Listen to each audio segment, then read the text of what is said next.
6:03, so we're going to get started here.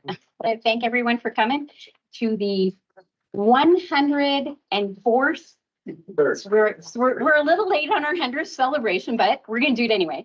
104th BNRC meeting tonight. And just so everybody can celebrate with us, because I know as our nights get long, everybody kind of disappears. we're gonna make that agenda change where we're gonna move that celebration up just quick to the front of the agenda, and then we'll just go through the agenda as regular. I think she wants some cake. I think everybody wants cake. Okay.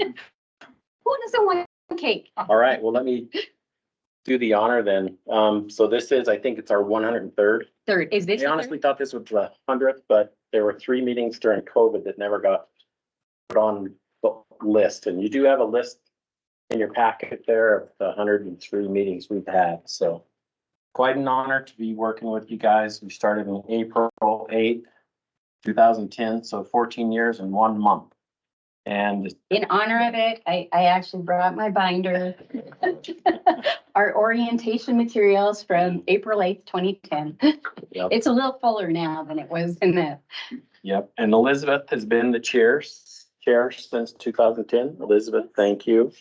John McKee also served since 2010. Bill joined the group in 2013. John 2020, but coming back. Sorry. And the other members that are still active, Mary Jo is online with us tonight. Mary Jo joined us in 2016. Suzanne Nordwick and Courtney Young could not be here tonight. And they started in 2021, appointees of Governor Gianforte. Emmett Reardon couldn't be here tonight. He's still an active member of the council, and he started in 2010 also. So past members, Dave Schultz, Ruth Lee, Chad Okrish, Larry Curran, Mark Ollinger, Steve Gallus, Ryan Lynch, Helen Joyce, Edie McClafferty, Haley Beaudry, Larry Hoffman, and Dave Williams. So a round of applause for the 20 people who have recommended how best to spend the Butte Area One funds. I got a small gift for you guys. These are getting hard to find. But if you remember, Elizabeth was there, John Sesto was there. But when we had Governor Bullock come down, when we pumped the well behind the Civic Center, everybody knows that, hey, that water plates copper on metal objects. And I thought, what 2 metal objects can I find that does that? My wife's people worked at the Butte Brewery for generations, and she has a shoebox full of these brewery bottle openers. And I took 2 and put them on either in the fishing line, put 1 in the bucket of blue water and 1 out of the water. And we talked to Governor Bullock about the project. We pulled that second, the one that was in the water out, and was plated with copper, nice and shiny. And these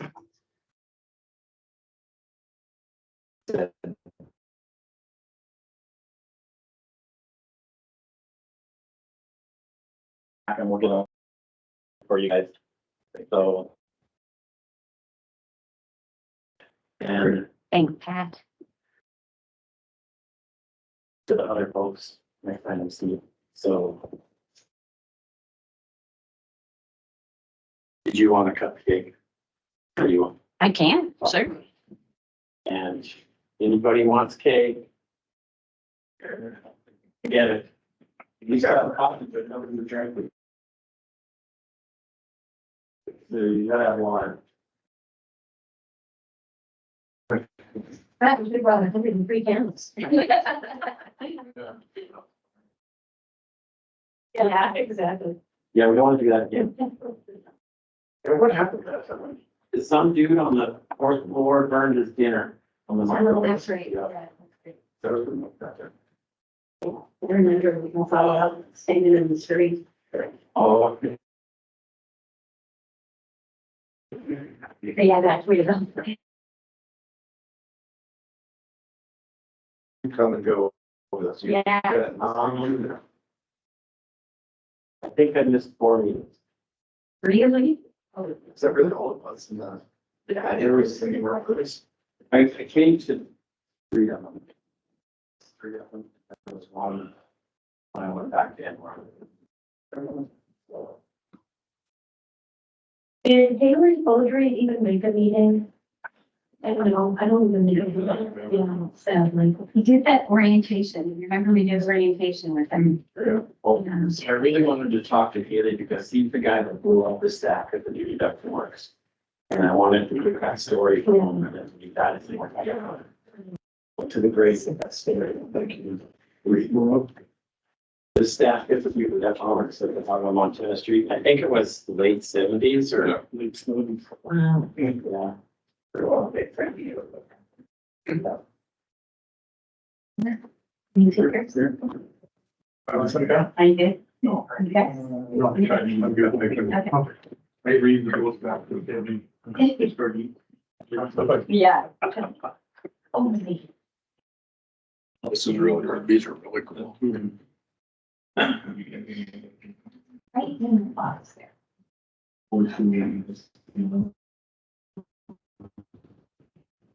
Yeah.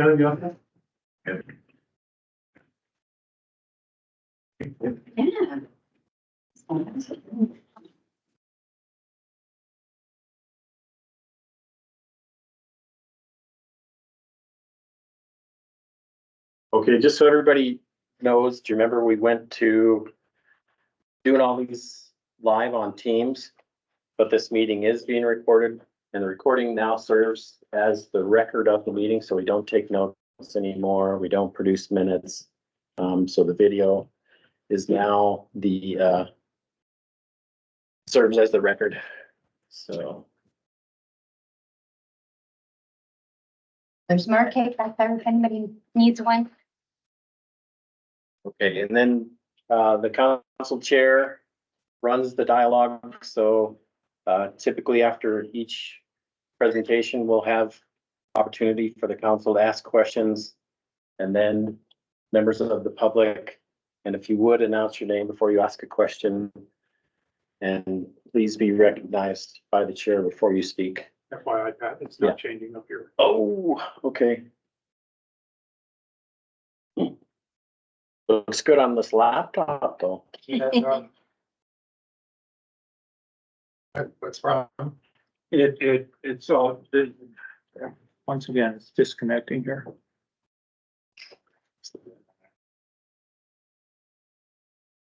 Yeah.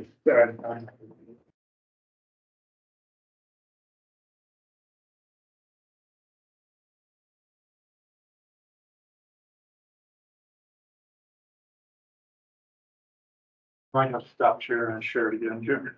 If you do from presentation from the beginning.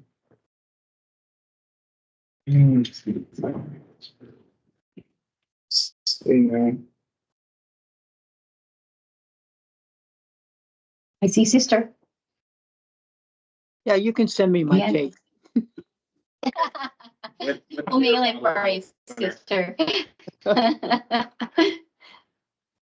How are you doing? Talking, Jim. I'm doing well, Yeah. dear, doing well. Good. Trying to figure out when I'm gonna Good. Thanks for grace joining you us. with my presence. Perfect. Sorry about this, folks. Was doing good earlier.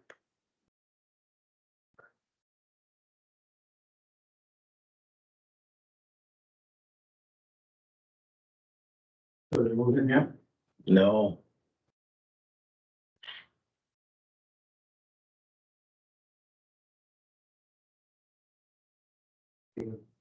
I'm trying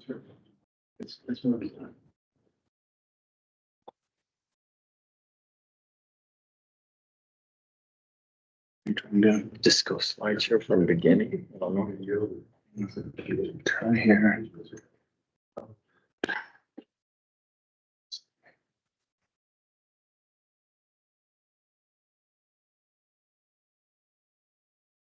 Always on. Get it out. Now it's showing what you got on your screen. Just 3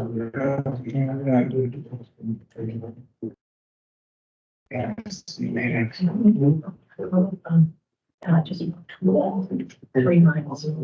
Okay. There you There you go. Oops. Yeah. All right. So I think we went over this slide. So tonight, we have three main topics on the agenda. We have with us Caleb Uerling from Montana Fish, Wildlife and Parks. He's the upper Clark Fork River biologist, fish biologist. And he's going to tell us about his study on trout movement patterns in upper Silverbow Creek. And on the back of that, Teal Taylor from the Clark Fork Watershed Education Program is going to talk us about the Track a Trout dashboard that they have. And then we'll hear from Jim Keenan from Butte Water and Angie Mulligan, and they're going to tell us about the water infrastructure projects they have going on right now. And then the last topic, we'll talk about Butte Area 1 restoration update. And with us tonight are NRD Program Director Doug Martin and Jim, what is our title? I think we're environmental scientists or something. And Jim Ford. So with that, we'll go ahead and we'll bring up Caleb to go over his trout talk.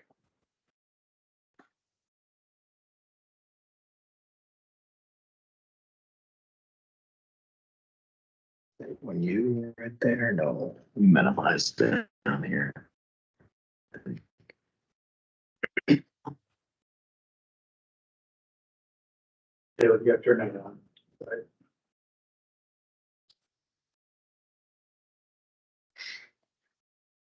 Sure, make sure it's sharing there. Can you see that, sister? Yes, very clear. Okay. Thanks, Caleb. All right, yeah, I'm gonna talk about the fisheries in Silverbow Creek and then a project that we're working on in Silverbow Creek right now. And I think I talked to this group about sort of the status of the fishery.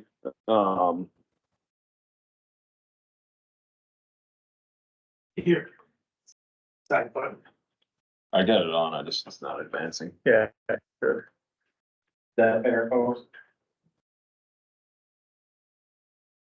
I can stand on this. Yeah, It's on my yeah. computer too. Sorry about that. No, it's no problem.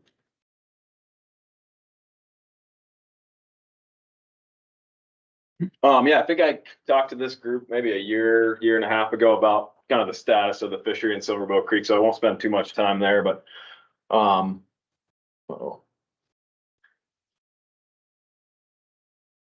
You stuck again.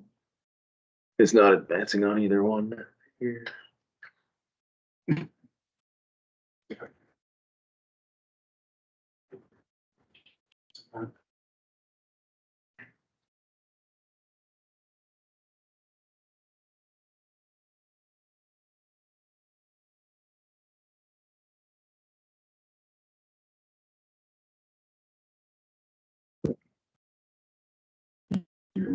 Desktop, under.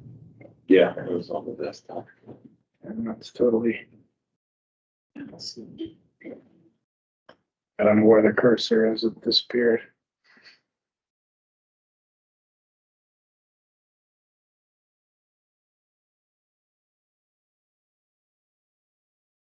Yeah, I think if you were using these arrows before. Yeah. Does that work?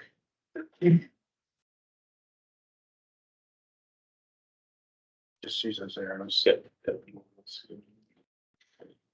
But yeah, I'll run through kind of just briefly the status of the fishery, just to kind of set up sort of why we did the project and some of the history. I know you guys already know all the history of Silverbow Creek, but historically, mine tailings all around the Butte Hill. One of the ways that they got those tailings out of town was sending them down Silverbow Creek, and it left a lot of Silverbow Creek with a lot of tailings across the floodplain, and the stream was likely fishless for like well over a century. I know when the early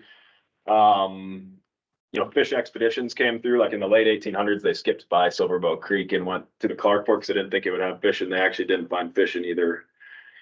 So in 1983, the state filed a lawsuit against the Atlantic Richfield Company, and around the same time, the EPA designated Silverbow Creek as a Superfund site. In 1999, they reached an agreement and the remediation began.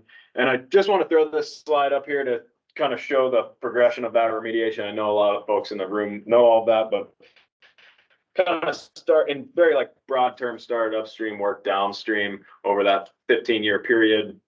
And I put that out there just because the fish kind of followed the remediation. And so these are all the sites that we sample fish at along Silverboat Creek. Yeah, some important dates. So in 2002 is when we initiated sampling in Silverboat Creek. You must stand in the way for you. No, you're good. Yeah, we initiated sampling in Silverboat Creek. We just found a few of like what people would refer to as like the rough fish, the sculpin suckers, things like that. In 2003 to 2004, we expanded that sampling. And then in 2005, we started sampling in Butte on Blacktail Creek, found lots of brook trout in there, likely has had fish kind of through time. But in 2006, we found the first trout in Silverboat Creek, a brook trout right downstream of German Gulch here. In 2007, a cutthroat followed. So we found a cutthroat in that same section. And by that point, there were kind of those rough non-game species throughout Silverboat Creek. And by 2010, we were finding trout at all the sections that are laid out on the screen there.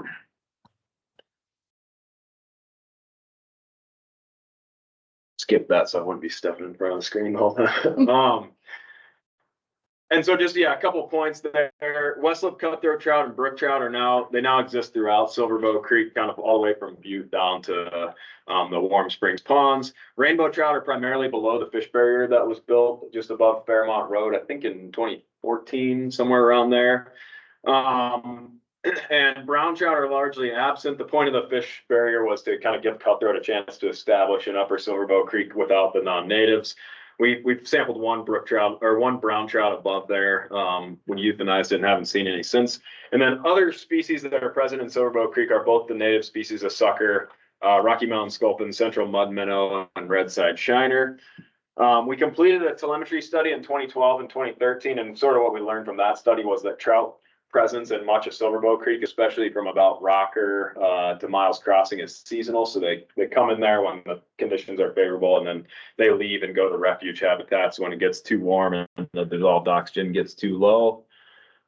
Just to run through the fish population trends in Silverboat Creek real quick. On the x-axis is year. On the y or vertical axis is a metric of catch per unit of effort, or the number of fish per minute we're capturing when we're doing electrofishing. And then the orange bar or orange line is brook trout, blue is cutthroat, and this is for LAO. So I'm going to start upstream and move downstream. So this is lower area 1 right at the Arco treatment facility here in Butte, just upstream of the I-90 overpasses.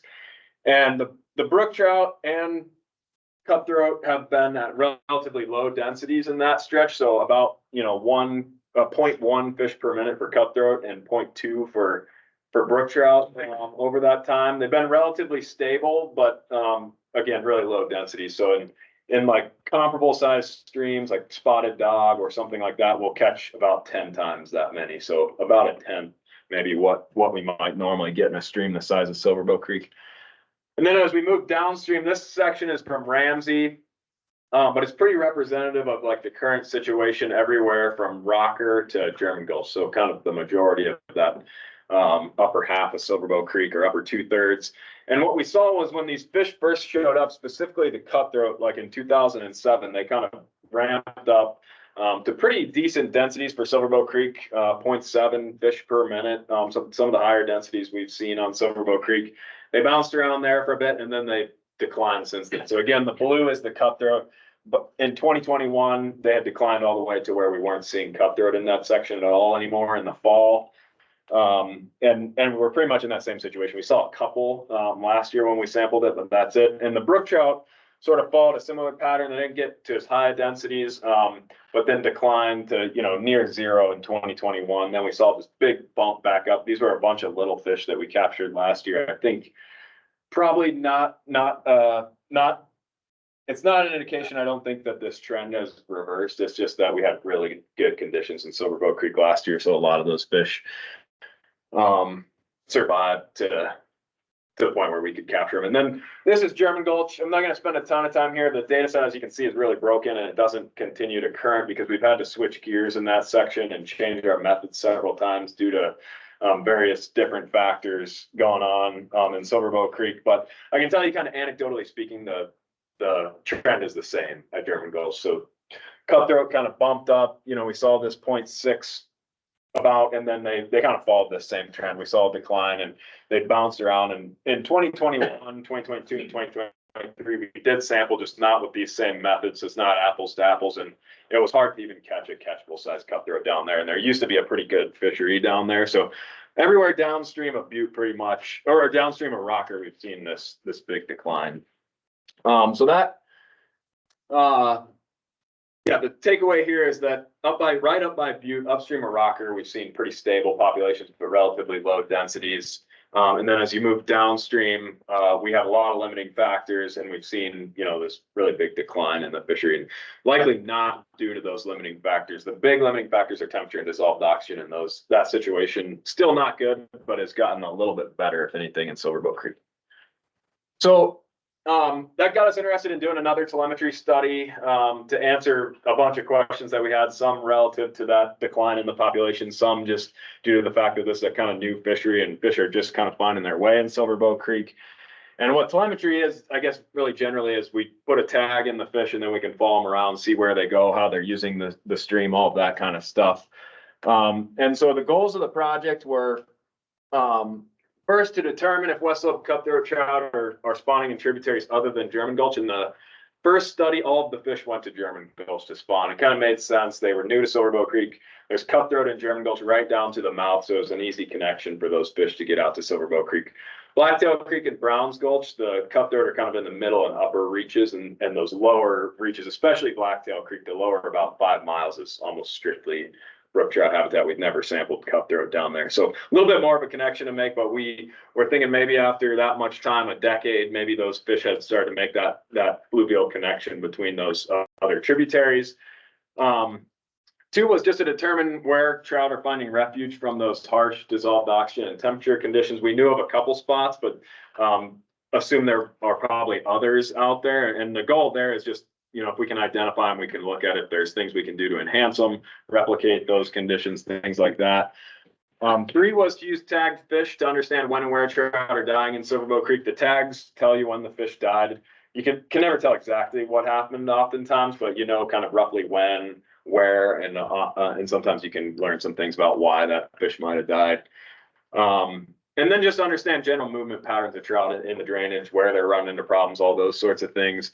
And the 5th one was we did try to tag a couple. There are a few rainbow trout hybrids running around upstream of that fish barrier. We want to tag a few of those and kind of use them as Judas fish, see where they go to spawn, and then see if we could do some sort of treatment or something like that in those areas to help that situation. And so we electrofished most of Silverbow Creek to get the tags out. They can only go in certain size fish. The tags weigh about 4 grams. Fish needs to be about 9 inches, 200 grams to take a tag safely. And so with the really low densities on Silverbow Creek, we had to shock a lot of the stream to find fish that were suitable. We didn't tag every fish, obviously, either. That we didn't want to tag every fish that we handled that was suitable. So we shocked almost all Silverbow Creek. Play a quick video here just to show you what that process looks like. Hopefully. So the brook trout here laying on its back, anesthetized, and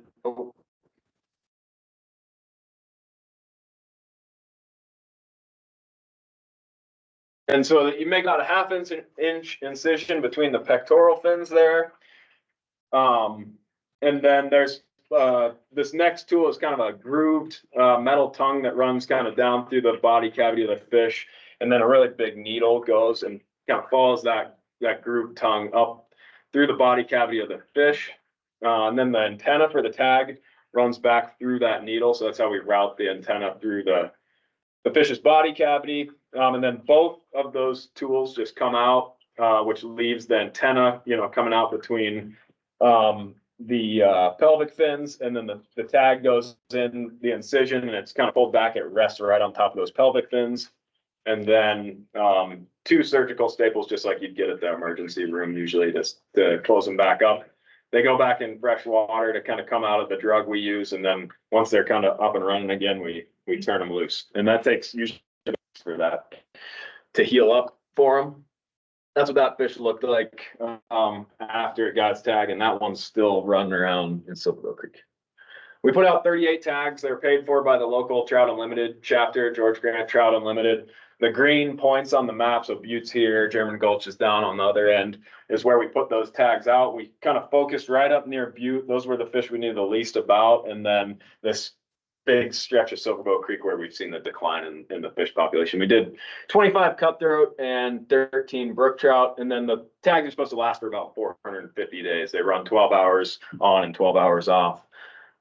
So track those fish for 1 to 2 years. You do that manually, so either on foot with a truck, airplanes, things like that. So you have to manually go find the fish. They're not like a GPS tag that automatically uploads to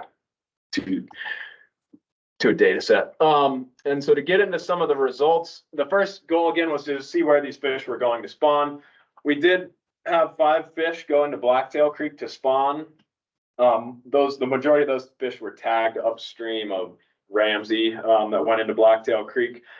Of the fish that went into Blacktail Creek, 2 of them ended up, they kind of all shot up to the 9 mile and then staged there before going up further. And the first 2 that went in there, they stopped out at the 9 mile there and got picked off by herons. And we found the tags in a heron rookery in Thompson Park.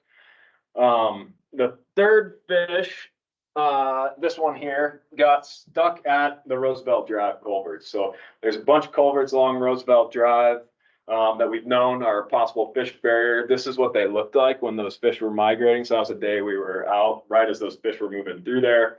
And this fish, I think it was this culvert here in the bottom left corner, it got stuck there for a few days. It was like within a couple feet of the culvert, clearly trying to get by. Never made it by, and then it went downstream like 100 or 200 feet probably into what looked like suitable spawning habitat, hung out there for a couple of days before it went back down and ultimately ended up in the heron rookery as well. And so, yeah, we know it was trying to get by that culvert, probably to upper Blacktail, never made it. We don't know if it spawned or not. It looked like spawning habitat that it was in, but we just don't know. And then the last 2 that they made it through the culverts over that same period of time. So, you know, the culverts are probably a barrier to some fish and not others, just depending on what kind of swimming strength they have. But the 2 that made it way up to the upper end, they went pretty much till the water ran out. They went past the last Forest Service road crossing, if folks know where that's at, on Blacktail Creek. One of them here, you can see the fish. The picture is a little bit bigger. It's right there on a red in that photograph, spawning with another fish. So it's probably a Silverbow Creek fish, a pretty big cutthroat. And then the other one went into an unnamed tributary to Blacktail Creek, pictured there. So really small. You know, cutthroat are pretty notorious for they just keep going upstream until they run out of water. So they were way up there at the upper end. That was pretty cool. It was the first time we documented, you know, migratory life history of cutthroat going from Silverbow Creek into a tributary other than German Gulch. We had 1 fish, or we had 4 fish go to German Gulch. So 4 of them held up in the bottom in there. We assumed they spawned in there. They were in spawning type habitat, but don't know for sure. And then 3 of them went into Norton Gulch, which is a tributary to German Gulch. And they kind of went at all different points in German Gulch. This one here did the kind of same thing, went all the way till basically the water ran out. And kind of interestingly, the last telemetry project, all the fish went into German Gulch to spawn, and most of them went into Beef Straight Creek, and we didn't have any going to Beef Straight Creek. I don't know if that was just kind of luck of the draw on the fish we tagged. I'm not sure, or something has shifted there. Don't really know what to make of it, but interesting. 1 fish went into Browns Gulch. We had another fish, one of the ones that went to German Gulch, poked into Browns Gulch for a while, but then ultimately left and went to German Gulch. This one, it disappeared like in mid-May, right when they were making their spawning runs. It was a pretty big cutthroat. We lost track of it, and then by the time it came back out in late June, we had set up just a stationary reader that's reading 24 hours a day at the mouth of Browns Gulch, and we caught it coming back out. It hung out at the mouth of Browns Gulch for a while and then disappeared. And we found it in the heron rookery on the Warm Springs Pond, or the seagull roost on the Warm Springs Ponds. So, you know, it likely went up into the upper end of Browns Gulch to Hale Columbia, or one of the tributaries that supports cutthroat spawn. We caught it coming back down, and then likely just a spawning mortality. So it's pretty common for cutthroat to die after they spawn. Not like salmon, where it's like part of the life history, but you get, you know, a proportion of them that die after they spawn, especially when they're coming from a stressful place like Silverbow Creek. The second part was to determine where trout are finding refuge from unsuitable temperature and dissolved oxygen conditions. Not going to spend a ton of time here. We got really limited data to answer that question. Most of the fish just went back to their tagging locations and spent the summer there. And the reason for that is that Silverbow Creek, I mean, like 9 years or more out of 10, Silverbow Creek gets those conditions where they have to go to refuge habitat. And last year wasn't one of them. So good for the fish, bad for us learning about the fish. This is just some temperature data from lower Silverbow Creek and Opportunity, and that red line is at 20 degrees Celsius. That's about when cutthroat have to be in refuge habitat. You can see it spends a lot of time in the summer above that point. In a typical year, this is what 2023 looked like down there, so much less time above that point. And in the part of Silverbow Creek we were doing the study in, so like upstream of German Gulch, it never really reached that 20-degree point at all. So those fish just didn't have to go to refuge. And this is what the flows looked like. So the triangles are average flows in Silverbow Creek. The blue line was the flows last year. So right as we started to get to those base flow conditions where temperatures would get warm and they'd have to go seek refuge habitat, we got those big bumps from rain events, and that kept the dissolved oxygen and the temperature situation good. A little bit of data just to show, what we saw. These are just cutthroat points from throughout the summer. And the darker points are associated with warmer water temperatures. During times of warmer water temperatures, the lighter points are cooler water temperatures. And if they were going to refuge habitat, we'd expect those dark points to be clustered up in various spots, especially below German Gulch. Down here, we didn't really see that. There was kind of one spot right by Rocker that fish seem to like to hang out in. And we kind of do know that there's a little bit of groundwater up along there. So I don't know if there was something to that. There's a bunch of big beaver ponds in that area. And we're going to look into that a little bit more and then see if fish do the same thing this summer or not. And then where and what happened to fish? We had 38 tags out. We had 9 that ended up in heron rookeries, like that we actually recovered from heron rookeries. And we found 3 different heron rookeries that they ended up in. There's probably more tags out in heron rookeries. Some of these tags just disappeared and we never did find them. And we can only hear them from about a quarter mile away. So if a heron hauls them way up on the forest, we'll just never find them. We found 9 total in seagull roosts. So there's a roost by Ramsey and there's a roost on the Warm Springs ponds that we found tags in. Herons are usually predating on fish. The seagulls are finding dead fish usually. So a little bit of a difference there. And then 12 fish just went missing throughout the summer. They could have been picked up by herons. They could have been died from other things. We got a little bit of work to do there yet, looking at, when they disappeared and kind of what was going on at the time, things like that. And then we had about 5 fish that died just due to the tagging. So there's some mortality associated with that tagging. We might have had a few more than that. It's hard to know for sure, but within about the first month, we had about 5 fish that we had mortalities on, and we associated those with tagging likely. There was lots of post-spawn mortality in the cutthroat as well, which I think is really based on what we saw in the fish we captured. It was kind of just one age class of mature fish. I think that's really common in Silverbow Creek, that those fish are stressed out, then they go to spawn, and it's kind of too much stress for them, and you get post-spawn mortality. And then we wanted to look at just general movement patterns around the drainage and, how were they using it? And sort of, these are all the unique points that we found fish at. The orange points are brook trout, the red are cutthroat. And kind of just the takeaway here is that they use the drainage from end to end. They made really large spawning movements. Some of the fish round trip did about 50 miles, a lot of fish over 30 miles round trip, but they moved very little the rest of the year. A lot of those fish went back where they were tagged and stayed in about the same pool the whole time. And then again, they use the drainage kind of from tip to tail. So all the way up and upper into Browns Gulch, German Gulch, and Blacktail Creek, and kind of everything in between. A couple notable spots that they didn't use much. We never picked up a fish at all in Blacktail Creek, kind of right in town where it's channelized along the interstate there. We know there's lots of brook trout in that reach, but none of our tagged fish use that reach. I think probably, it's not the best habitat in there. It's kind of over widened. And it's starting to get a little unsuitable for cutthroat for sure. And so we didn't see any use in there. And then very little use between Miles Crossing and German Gulch, just fish passing through there to get to German Gulch.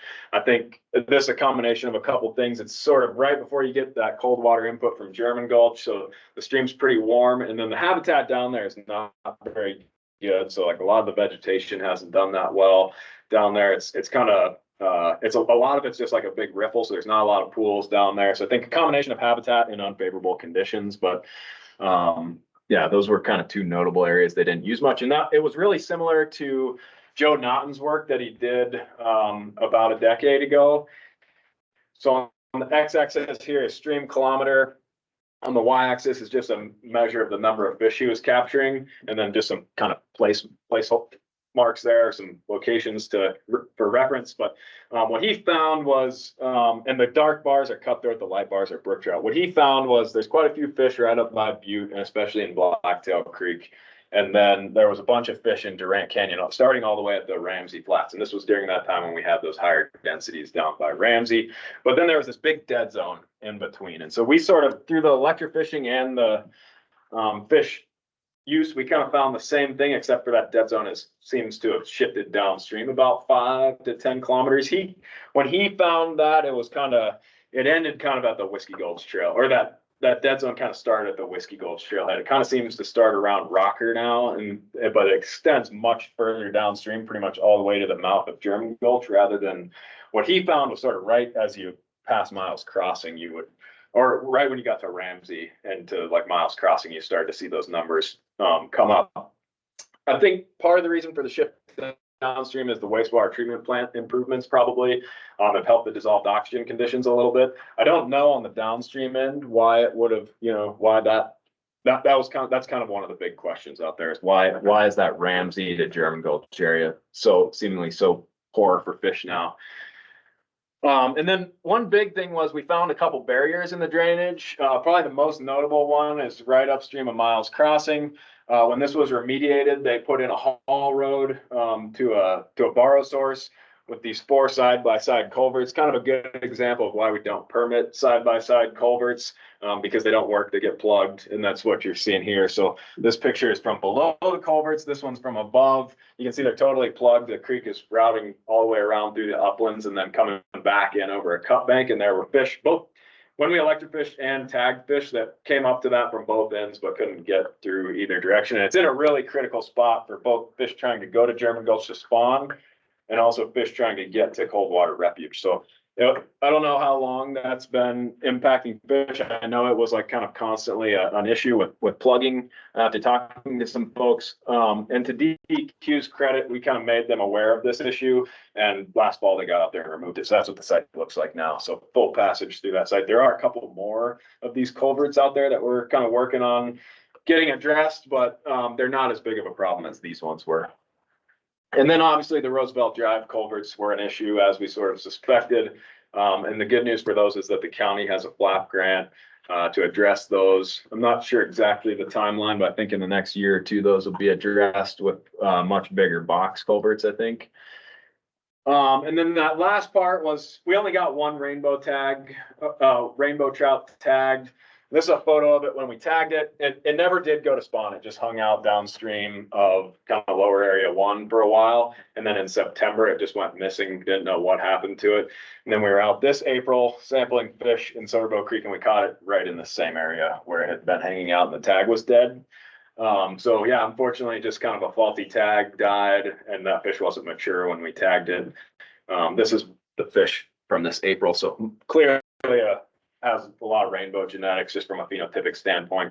And yeah, we euthanized the fish because we couldn't implant it with a new tag, and the tag was dead. So real quick, I'll run through sort of we're still working on this project. In 2024, we'll continue tracking fish like this one that are still out there from 2023. We'll reuse tags that we have available, about 15 tags. We're focusing right up by Butte to try to get a bigger sample size of fish going up Blacktail Creek where they're running into problems. And then down by German Gulch was a focus area. We didn't tag really, we tagged one fish down there previously. We wanted to see, we built that fish barrier about right here on this map. And we want to see how those fish are interacting with that fish barrier. Are adults going over it and being lost to the population, or not? Questions like that. So we tagged some fish down there. And we're tracking those fish around now. And then we'll continue working on our 2023 data. So again, we haven't looked real closely at like when fish disappeared, when mortality events occurred, and trying to associate those with other events that we know were going on at the time. And then the Clark Fork Watershed Education Program has put together this story map and this cool dashboard. And I think Teal's going to talk about it here. So I'll let him talk for a minute, and then I just have one slide, I think, after that. If you want to find it, I'm sure he's got resources for you to find it, but the little QR code should get you there, I think. Maybe you should finish your slides. We don't mess anything out. Okay, yeah, I can run Just so we don't. through the last one here quick. So in the title, I had suggested this is an unfinished success. Just wanted to run through, like why that is. Obviously a big success story that there's cutthroat trout of, conservation value type genetics migrating right through Butte into Upper Blacktail Creek to spawn. They're going into Brown's Gulch, going into the German Gulch. So this place that for 100 years didn't have a fishery now has a fishery, but as I showed you, there's issues with that fishery. There's continued cleanup efforts, that need to happen, that you're all very aware of. Those will have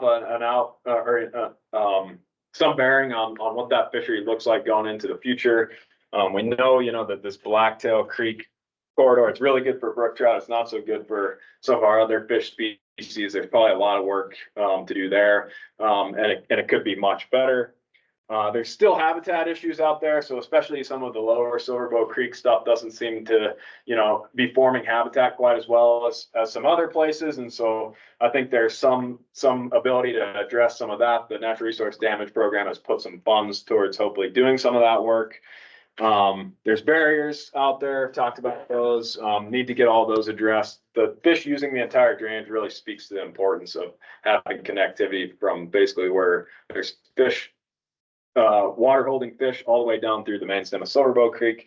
And then we need to figure out the hybridized cutthroat situation. There's very few of them, but the ones that are hybridized are highly hybridized. And so we need to address those before, before they start causing real damage to the genetics, the cutthroat genetics in Silverbow Creek.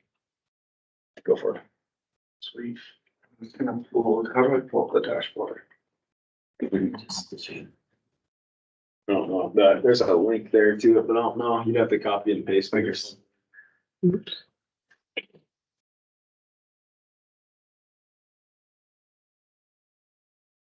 Did you have it down here? That's there. Well, is that the real one? No, it's not. That's a big one. It's okay. What's the laptop one on up your the screen? It's just not going there. Right. There's a huge delay there.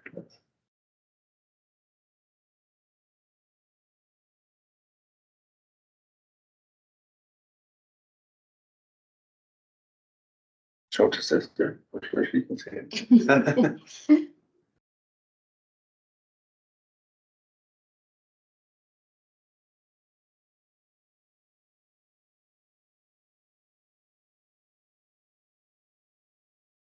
Now that's your page, right? This one? This is out of my This is presentation. out. Oh, okay, shoot.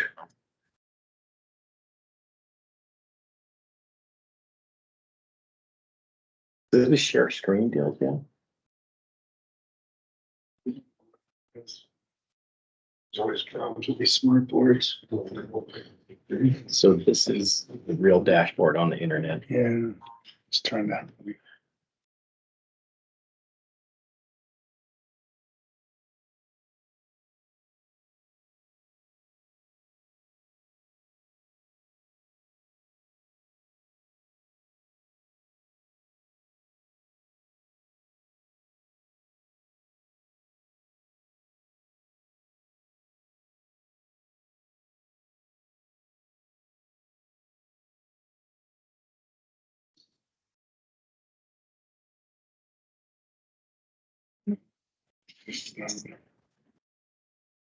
Not done anything yet.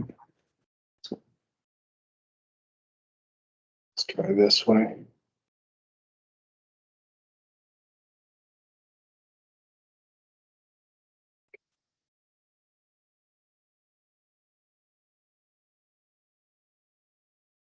Something.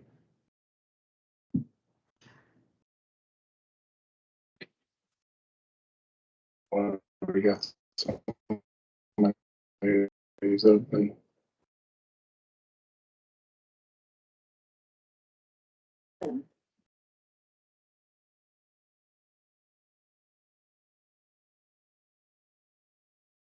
Yeah, I don't know. It's all plugged in, Pat.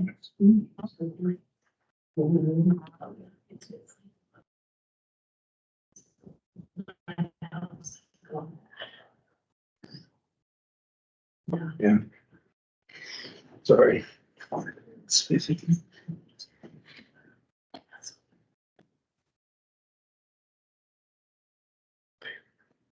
There we go. Good, guys. I took it with an investment. Okay. So, let's see. Put it up to the top. This is in our, within our.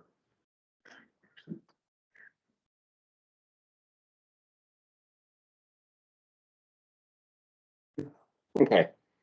So I'll start out with this. What we did was we heard about the study and we partnered with FWP and the Clark Fork Coalition, and what they wanted to do was, well, this is the dashboard. When you get to the story. Let's do this. Get mad at me. What we did is wanted to make kind of more of a public reach to more explain this project. And so we did this by doing ArcGIS story maps, which is what a lot of our online curriculum we went through when we went into COVID. That's how we taught our main curriculum that we taught. So we put the dashboard. The dashboard's getting, you're not gonna be able to see the pictures because the internet's mad at me. So pretty much what it's saying is, well, there we go. Through this dashboard, it's an interactive dashboard and you get to just scroll through it and you get to learn as much or as little about the project as you want to. And it kind of shows you why they did the project and what was going on. So when you scroll through here, you get to not only learn about the project, but we teach about the West Slope cutthroat as well. For those who don't, like I said, you can learn as much or as little. So this was actually relatively new. When I went out and hung out with Caleb and Tracy and Chris Rotar, and got to see how the tagging experience was and took a bunch of pictures. I was a cameraman. Throughout here, so you can scroll through and it kind of explains what they're doing at all of these times and what they're doing with the fish. With the surgery, there's a video with that same video that you saw with the surgery inside of Caleb's. And then we linked the Clark Fork Coalition's dashboard inside of our story map. And there's an actual kind of there's a thing that explains the whole dashboard, and then there's a little trial or kind of a step-by-step thing that tells you to pick a fish, see where it's at, what it's doing, kind of like a tutorial on how this all works and what everything means inside of here. And you can go through and do that tutorial if you want to. One of the cool things that they let us do is, and I'll leave some postcards, is we're going to do a fundraiser through this dashboard and this program of where you can actually adopt a fish and actually name it and be able to call it kind of your own. And hopefully if you go back to here, these tags are going to start going away and we're actually going to see hopefully maybe like local businesses or people's names, or if they name it just really funny, like something like Nemo or something like that. The hope. Really cool interactive dashboard. You can go and click on the fish and see exactly, see if it lets me. You can see exactly where it was last tracked, if it was mortality. That one, so unfortunately.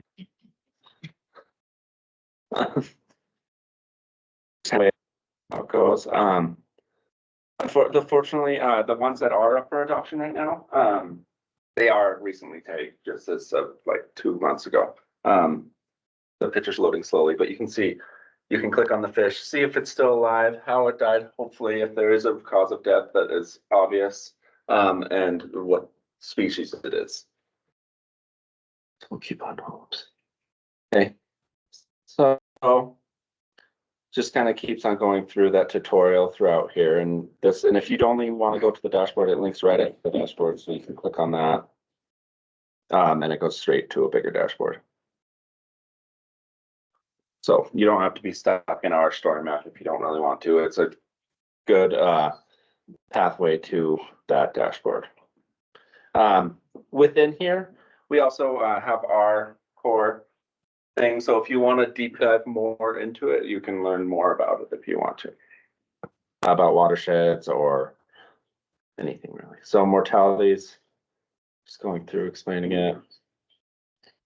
This is just, then we have to always bring our core to be able to, a success story, you know, why we're doing this, what's the whole point of looking at the trout, why silver bows such a success story, one of the biggest success stories. So this kind of, if you want to learn all about the Superfund site and the environmental history, you can go to our website.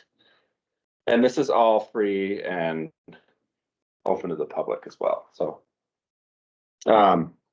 goes into, we also linked Salish Kootenai competitive tribes. You've never saw the Sunday morning Raylan's a movie star. Okay, just kind of going more, like I said, you can deep dive as much as you want. This is kind of cool. One of the coolest things I think with this is you can almost, that's a really, that fishing derby that they used to hold on Blacktail Creek. I thought it'd be really funny to put that up and show like you can see the chemical divide almost in the creek right there where they're fishing, but the tailings are coming right on by. So kind of cool. Then the restored area. Okay, we just kind of go through current threats. Now that we have the place cleaned up, we have fish back. We have rising temperatures, we have hybridization. Okay, this is just kind of an example in climate. Fish migration, which is just explaining the hybridization and how we have no connectivity back up to here because of our genetic purity, which is not all the way true, but for the most part, relatively true, showing that fish barrier. Which actually, oh, happy minutes. Okay, then just kind of talking more about that. Making sure that we have our sponsors, so if anybody wants to figure out who's doing the work. So that's the dashboard in a nutshell. I encourage you to go and deep dive into there. Like I said, we are, these are going to kind of change. I'm going to leave some postcards explaining this more. It also has a QR code that will take you straight to this website right here. So you'll be able to see the story map, the dashboard. Like I said, we're having cool, you get to adopt a fish. Each one, we have different levels. It's actually caddisfly level is $500, mayfly $750, and stonefly is $750 plus, and you get to have different amenities depending on what level. And the reason why we did this, we were going to do fish, but I thought I'm an insect person, so I like this way better, and they're actually leveled within their pollution tolerance level. So caddisfly, mayfly, and stonefly, so being kind of down at the bottom to the top where it's the most sensitive. And I'll leave some more. These will explain more. QR code. I'm just going to leave a couple, just 3 of them, because I have some footwork to do with these, so I have to get these spread out far and wide. I think that's all. If you don't have a card, is it CFWEP.org? Yep, it's right here, cfwep.org/fish monitoring. And I'll just leave these up here. And you can read more about them. Pretty much the main thing is that you get to monitor your fish, throughout the whole of its lifespan, depending on when they find them. It's being updated by the Clark Coalition. Whenever they get the data in there, like I said, you get to name it. We're gonna give you a framed picture of your fish. You get cool sticker from 5518. That's a mayfly, cat'sfly, or stonefly. And if you do the stonefly sponsor, we have a stonefly circle club that pretty much if you donate over $1,000 to CFWEP, you get this badge. Over life. That's not just one donation. That's it. So, I didn't know if there was a question, Okay. but I think that's it. All right. Well, thank you. Uh-huh. Appreciate that. With that, I think we'll open it to the council. If you've got any questions for TL or Caleb. Not seeing any, I'll open it up to everyone. Anybody have any questions? Caleb, do you have any theories about this decline?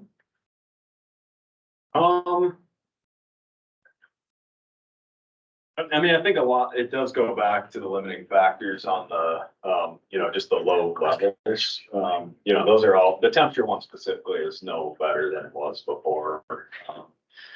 I'm not sure if, there was a little bit of that.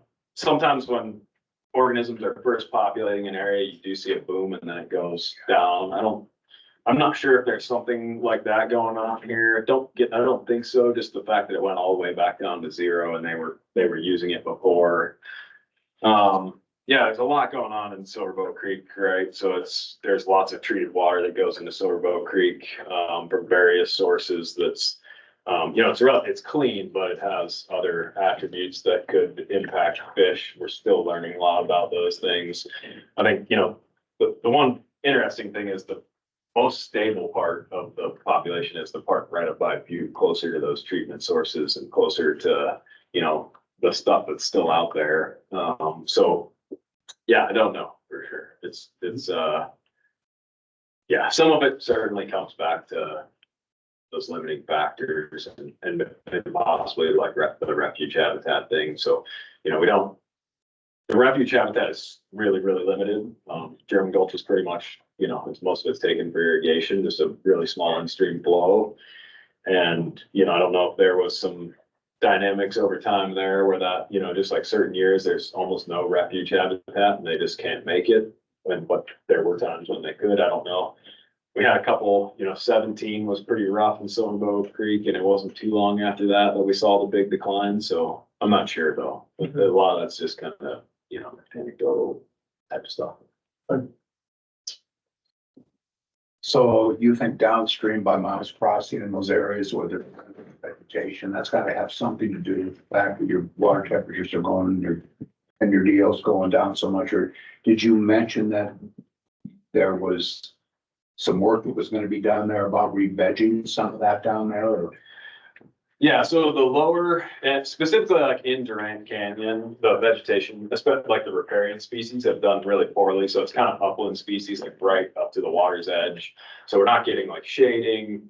Those riparian species are also really good as banks erode at forming fish habitat. And so we're just not getting those processes playing out down there very much. And yeah, the natural resource damage program put some funds that would potentially come back from the parrot. Correct me if I say anything wrong, but some of the parrot tailings that would come back, they're allocated to different things. One of those things was to look at some of those issues on Silverboat Creek. So obviously don't have those funds yet, but we've had folks out there looking at it that have ideas about some stuff that we could do. And it would be good for habitat, but the biggest limiting factor on Silverboat Creek is the temperature. So I think anywhere there's opportunities to get like the long-term prospect of mature riparian species going is like one of the only things we could do to address that temperature issue. There's not much groundwater flowing down through Durant Canyon at all.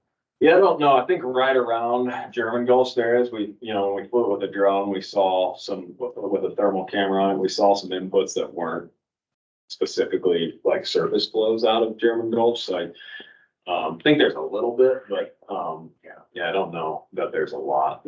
We've never done like any sort of like synoptic sample or look at discharge at really fine scale moving downstream. But I'm sure there's some, just given that it's in a canyon and some of the bedrock rising there, but there doesn't seem to be a lot for sure.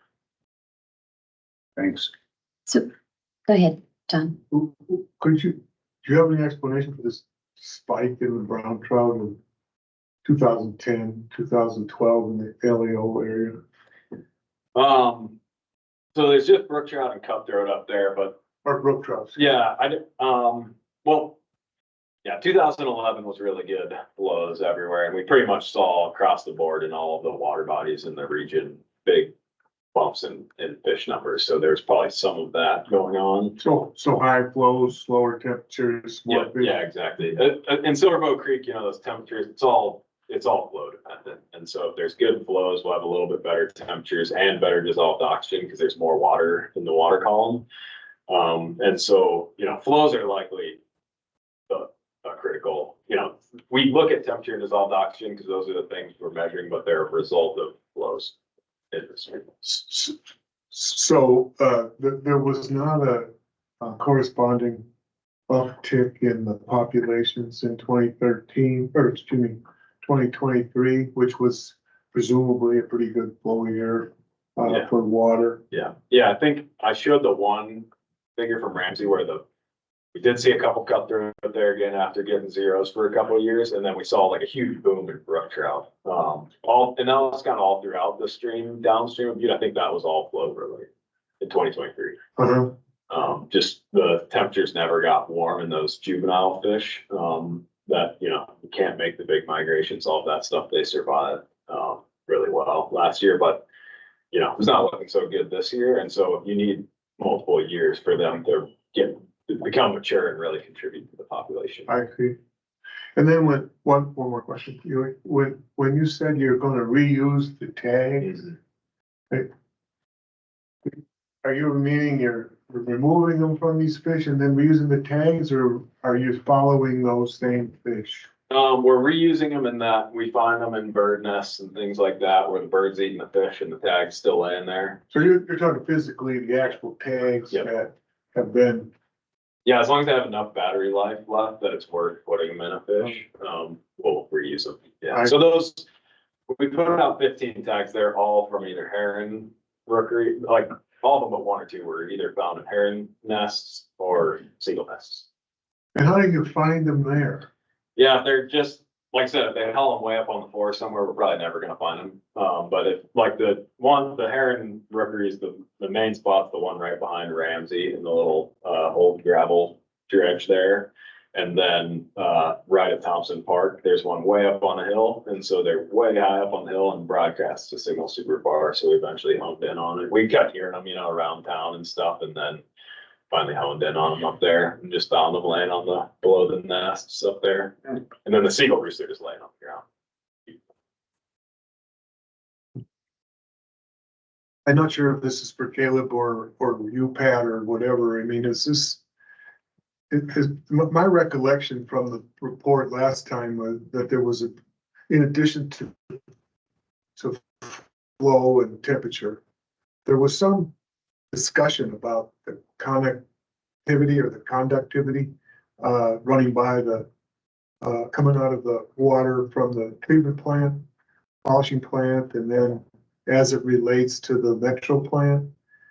Is there any more knowledge or analysis of those effects and what anybody's doing about it? Caleb can speak to that better, but yeah, Montana Resources is working with Caleb, and do you remember Alicia Cox from Montana Tech was doing monitoring in the stream as well? And I think they're building that data set, John, and I think MR and BP are both working to keep their discharge at more of a steady state, so they're not opening the valve, closing the valve, shocking the creek. So I think that is happening, but if Caleb, you could take it from there. Yeah, it's conductivity, so it's a kind of a measure of the various ions in the water column and treated water is generally treated using liming. So, all of the treated water, the Atlantic Richfield Butte mine flooding water is treated with lime. Other sources, Arco's facility there, lower area 1, the Butte wastewater treatment plant, they're all kicking out really high conductivity water. But when the background levels were like 300 to 400 in the units that we measured, when they turned on that facility, it went up to like 1,200, 1,600 in the creek. And then, yeah, it was kind of an off and on thing. They were discharging a lot of water for a while, and it was coming on and off a lot. So we were seeing those values just jump way up and down. And, fish, just like anything else that lives in the water, is osmoregulating in that water. And we didn't know how damaging those spikes just going straight up and straight down. I mean, it was happening really fast because they were, like you said, it's just almost on off now. We didn't know, and the constituents there are calcium and sulfates, basically, which are kind of pretty mundane as far as like different things that can affect fish, but we didn't know at those levels, higher than anything you see like in trout water. And so we still don't know a lot about that. I would say we're characterizing it better, and the situation better. And then we have worked with them to, better, more steady state. So not so much on and off. And then if they do go on and off, we've tried, if they're at really low levels, they can't taper it. But if they're at higher levels, we've asked them to taper it down. So those fish have some time to adjust. And then to just not operate during those stressful times. So when the water temperatures are really warm, we know that's a stressor. We know the dissolved oxygen is a stressor. We don't want this potential additional stressor. So they're actually turning off the discharge over those stressful times. And we're just kind of working with them on when those times are. We've sort of set a point of like at 18 degrees Celsius, they kind of start communicating with us and start working on a plan to shut down. And then by 20 degrees Celsius, they're going to have it turned off. But yeah, the situation's a little better because they were lowering the Yankee Doodle tailings impoundment and the pit at the same time, and now they've got all that stuff lowered, and so they're going to be discharging significantly less water than they were at the time. They were doing like up to, I think, like 9 MGD at times, and now they're really only ever doing like 3. So it's much less water now, which I think is probably good, just because those swings aren't as big, Is there any indication that there's any ionization of metals in the sediments that are being affected by, whatever fluctuations that you're seeing there? Is there any pH change that would affect those kinds of things? Or, because there's copper and zinc, and we've got storm water that's still not being treated and it's coming off and stuff. So those are major problems for aquatic insects and for fish. Yeah, I don't want to get myself in trouble, so I'm not going to talk about that too much because it's a little out of my wheelhouse. But the pH they're bringing, so before they discharge, they're bringing the pH back to, kind of a more neutral level than, what it is when the lime is added. As far as the rest of that goes, there are some spots where there's some metals issues, and I know like some of that I think is related to groundwater, some of it related to sediments that are still out there. Generally, I think, exceedances are few and far between, and generally from the metal standpoint, I think it looks pretty good for, fish to be able to live there, but I'm not suggesting that there's not problems there. It's a little bit out of my wheelhouse. You talked a little bit about these rescue habitat areas.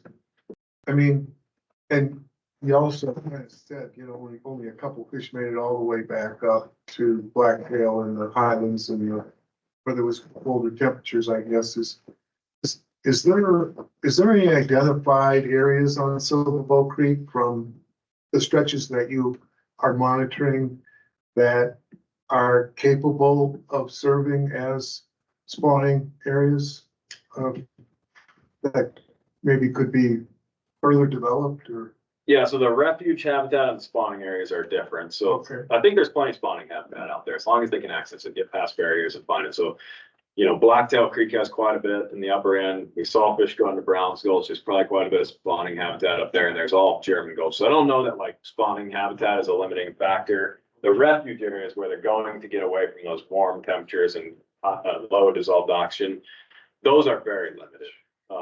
Really, really limited. It's probably, the mouth of German Gulch and a few other spots. And we were hoping to identify those few other spots, but the fish never went there because they didn't need to. And the hope would be if you could identify them, other ways to enhance those spots, get the vegetation growing to Right. enhance them, things like that. And so, but we just didn't manage to get that information this last time. Hopefully some of these fish this year will tell us some of that, but Thank you. Yeah. Thank you. we're gonna be at the opposite end of the spectrum probably this year where, we didn't get the information last year and this year it might get bad so fast that they don't have, they just don't, they can't make it to that refuge habitat or the refuge habitat's not enough to save them, but hopefully not. Two just quick questions. So, is there any correlation between when they started, adding the water from the polishing plant and some of the fish, Yeah. numbers going down? A little bit. The decline started before that. So I kind of showed there was like one level of decline to another level. It was kind of stable there and then it declined again. First decline happened before the treatment facility came on. Okay, And the other one kind of happened right after. okay. And so a little bit, but it was declining beforehand, I guess. So we don't know quite. Yeah, Okay. yeah, and it's just, there's so many other factors in Silver Bow Creek. It's just a really stressful spot to be, Yeah. a trout. And when you really look at all the, the variables, it's not very good trout water. It's just really warm, really low dissolved oxygen. So, yeah, there's just a lot to, So just like everywhere else. with that sort of in mind, we're looking at this big, project on Blacktail Creek in an area that you said is not great habitat. Is there thoughts on incorporating some of the enhancement of the habitat into the remediation project that's gonna happen there? Yeah, I haven't been involved in that specifically. I think that stretch, the main issues are it's way over widened. If you've been along there, you know, it's like really, really wide, really stagnant.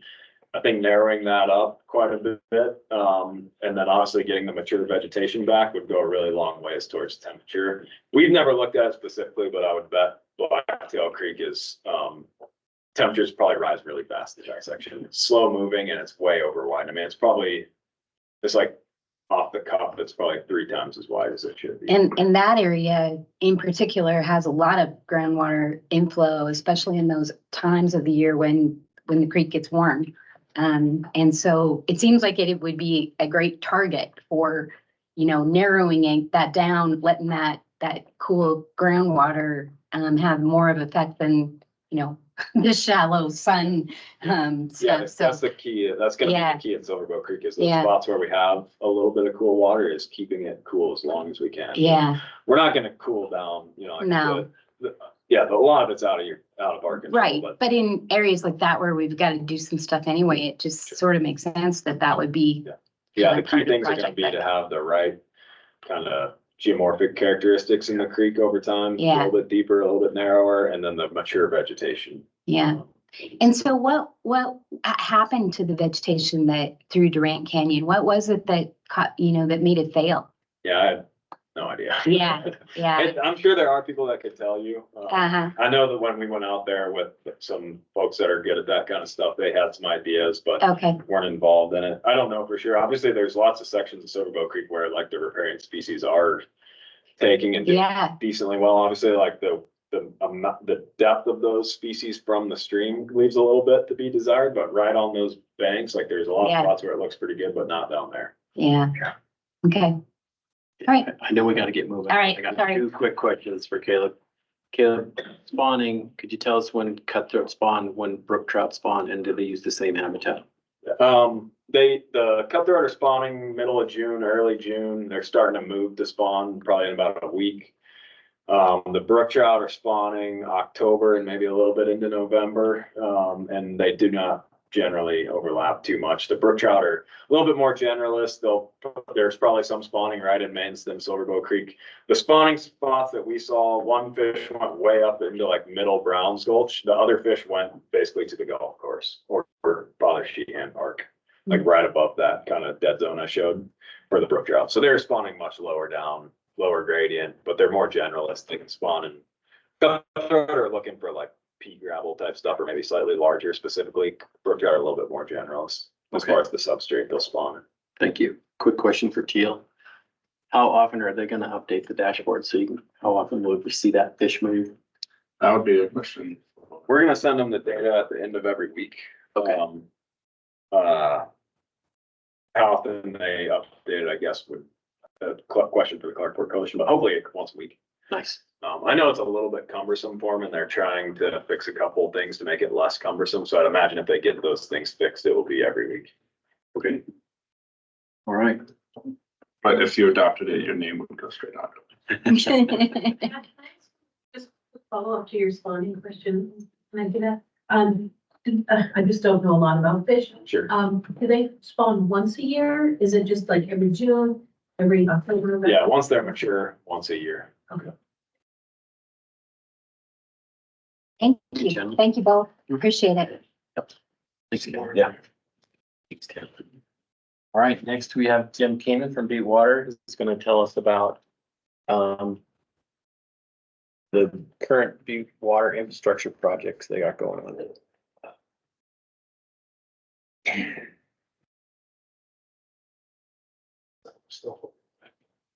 You better to stand over here. Being sure people's way if I was right here rather than over there. Or you guys probably have this all figured out what works best out. Actually, we haven't been here for a while, so. Oh, okay.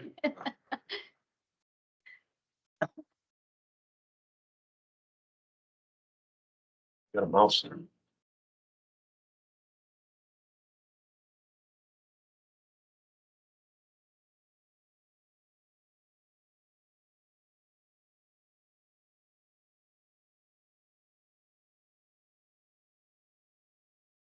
Apology.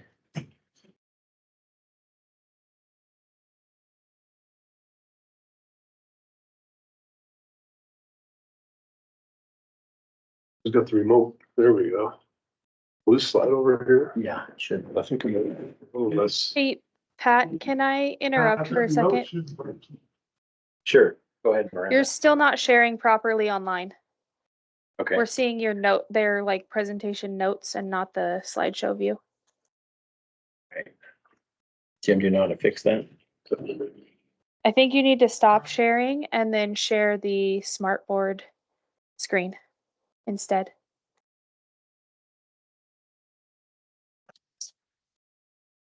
We need Teal back.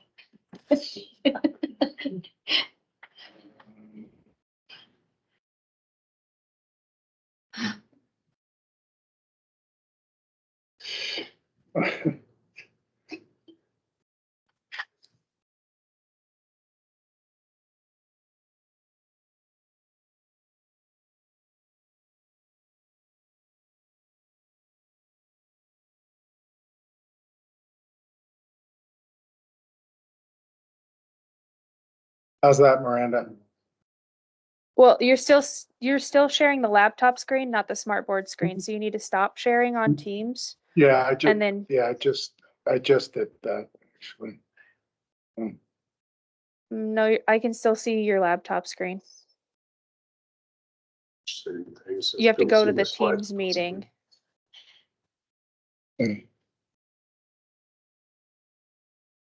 Not in your system display, in the Teams meeting itself.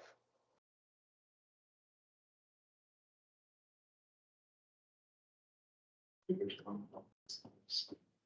a young guy. Yeah, you go. So stop sharing, but. Share. And then when you click Yeah. share, there should be two screens. One person. Yep, now we We can are. see the slideshow They did not presentation. replace Larry. And that's a governor or a chief? It's a governor. And I just was talking to Doug before the meeting. He can update us, but they've got a meeting set up with the governors, whoever's doing that and to try to get that position filled. Gotcha. So we've been bugging them for a little bit.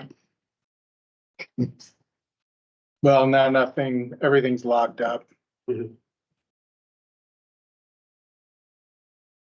looks like it's sharing it online now. Yeah, but it's not sharing it here and it's not moving. Sure. Get it done. That's better. What's that? Now it's better. Well, I know, but the problem is you have no way to control it here. It's been over here. I don't know years. It's smart, it seems like we always have trouble with I that. know. Since I got. Jim, do they not have a remote for the smart board to advance slides? It's just smart board from a decade ago. I think it's smart anymore. I'm kind of down. Yeah, but it's not. Circle buttons. You're good at pushing, always works good. But this is just connected as a screen. I understand that. So I mean, I think we just gonna, We're gonna have to go back to a projector. Yeah. Just do a slideshow. Yeah. With the piece of paper you put over. So Jim, the other option is if you go to your settings and you make it so that it's not two separate screens. The only way to do it, Windows P. Then see how you're extended. Just say, because extending it, this means it's like a double monitor. so do you guys see it now? Yeah, it looks like we can see the slideshow presentation now. Yeah, so just the Windows P. Yeah, I think it's a little bit better if I'm not standing, if I'm not standing your way, stay over here, I'll keep backing up. I'll probably walk in front of the screen 15 times. I can't see my slide notes now, but that's okay, without that. All right, Jim Keenan, Butte Water. You want to turn the lights off again, Pat, or? everybody see it all? That one right behind you. Oh, okay. This We're one, on the right. okay. Thanks, everybody, for the opportunity to speak and present here tonight. My name is Jim Keenan. I'm the water plant superintendent for Butte Soda Bowl, and I'm here along with Angie Mulliken, our budget and grants manager. She's going to step up and present a few slides here towards the end. But I'm going to give a little overview of the current water projects that we have either underway with the Basin Creek Dam. That's a picture that I took last week from out on the boat when we were out on the reservoir. That project is actually started and underway, and that's the project that I'm really going to be speaking the most about tonight, really emphasizing that project. But we also have the Molten Dam project. That one is just about under contract, and that one should be starting right around the end of this month. And the other one is the molten filter replacement project. That picture on the left-hand side is the molten filter up at the molten water treatment plant. That's the final step in the process. And that filter that was installed in 1995 is failing. So we're going to be replacing that filter with a new membrane filtration system. So before I get into the specifics of those projects, I wanted to give a little history and overview of the Butte water system. The history is pretty interesting, and the overview of the system will help put these projects into context a little bit. So this is an old map from 1890 that I'm pretty sure I got from Pat Keenan a few years ago. It shows the old ancient Butte water system in 1890. There was a pumping station or a water plant down near the confluence of Blacktail Creek and Silver Bow Creek. And that pumped water up to a small reservoir on Main Street, somewhere up around Copper Street, up in that general area is where the small reservoir was. So that pumping plant pumped from wells, and there's also a flume that came from Basin Creek, 11 miles south of the city. Before there was ever a dam or a reservoir there, the city took water from that source going all the way back to the 1890s.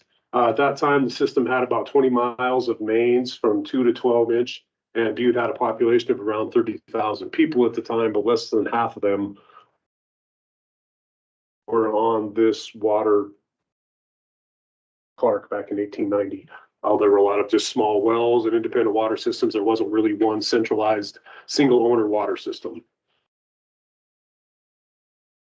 So as early as the 1860s, drought and water shortages threatened the viability of what was then a fledgling mining camp along the banks of Silver Bow Creek. But as the city grew and the mining industry grew, there became a larger and larger demand for water. The mining properties were large consumers of water. The underground fires that would happen occasionally required a reliable water supply that could deliver a very large quantity of water in short order.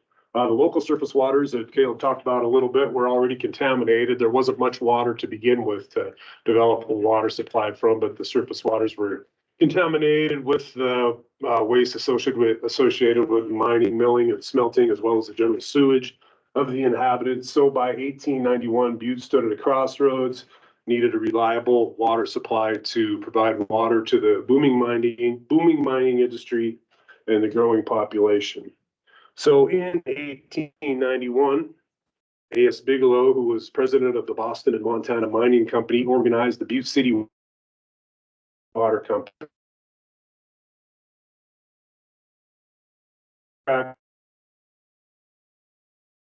City water to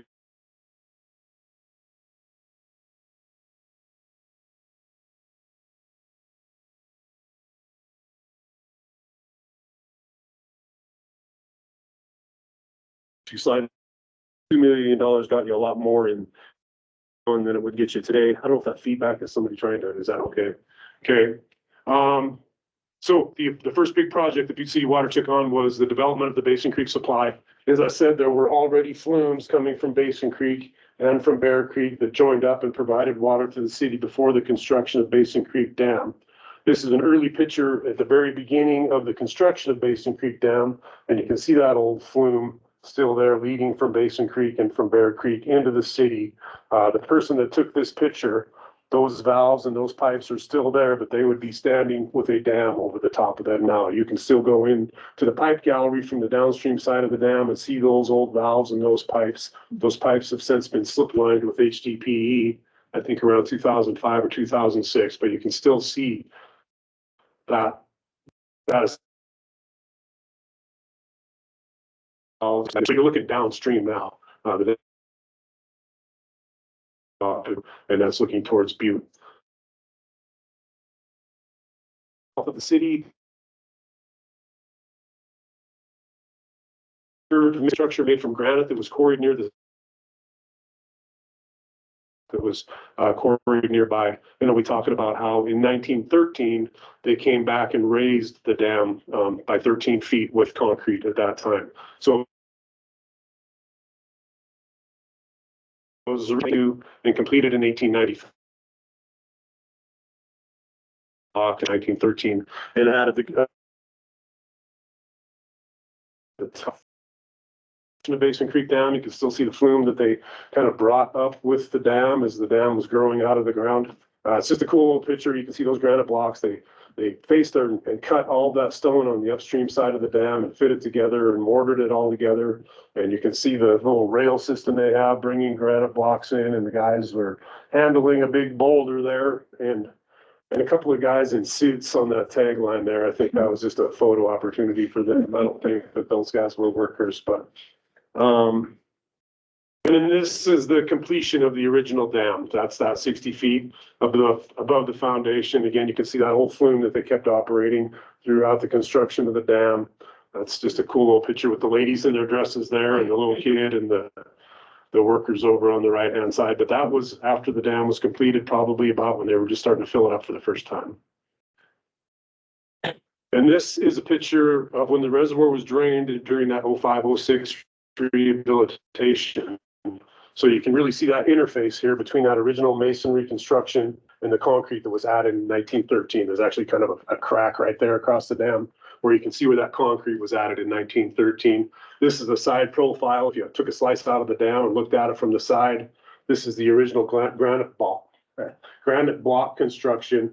And this is the concrete that they added in 1913 up here at the top. And then it has these stair steps of concrete going down the downstream side of the dam to hold up that concrete lift at the top and to kind of buttress that original masonry granite block construction. And then in 1930, they came back and added this earth fill to the downstream side to protect that concrete.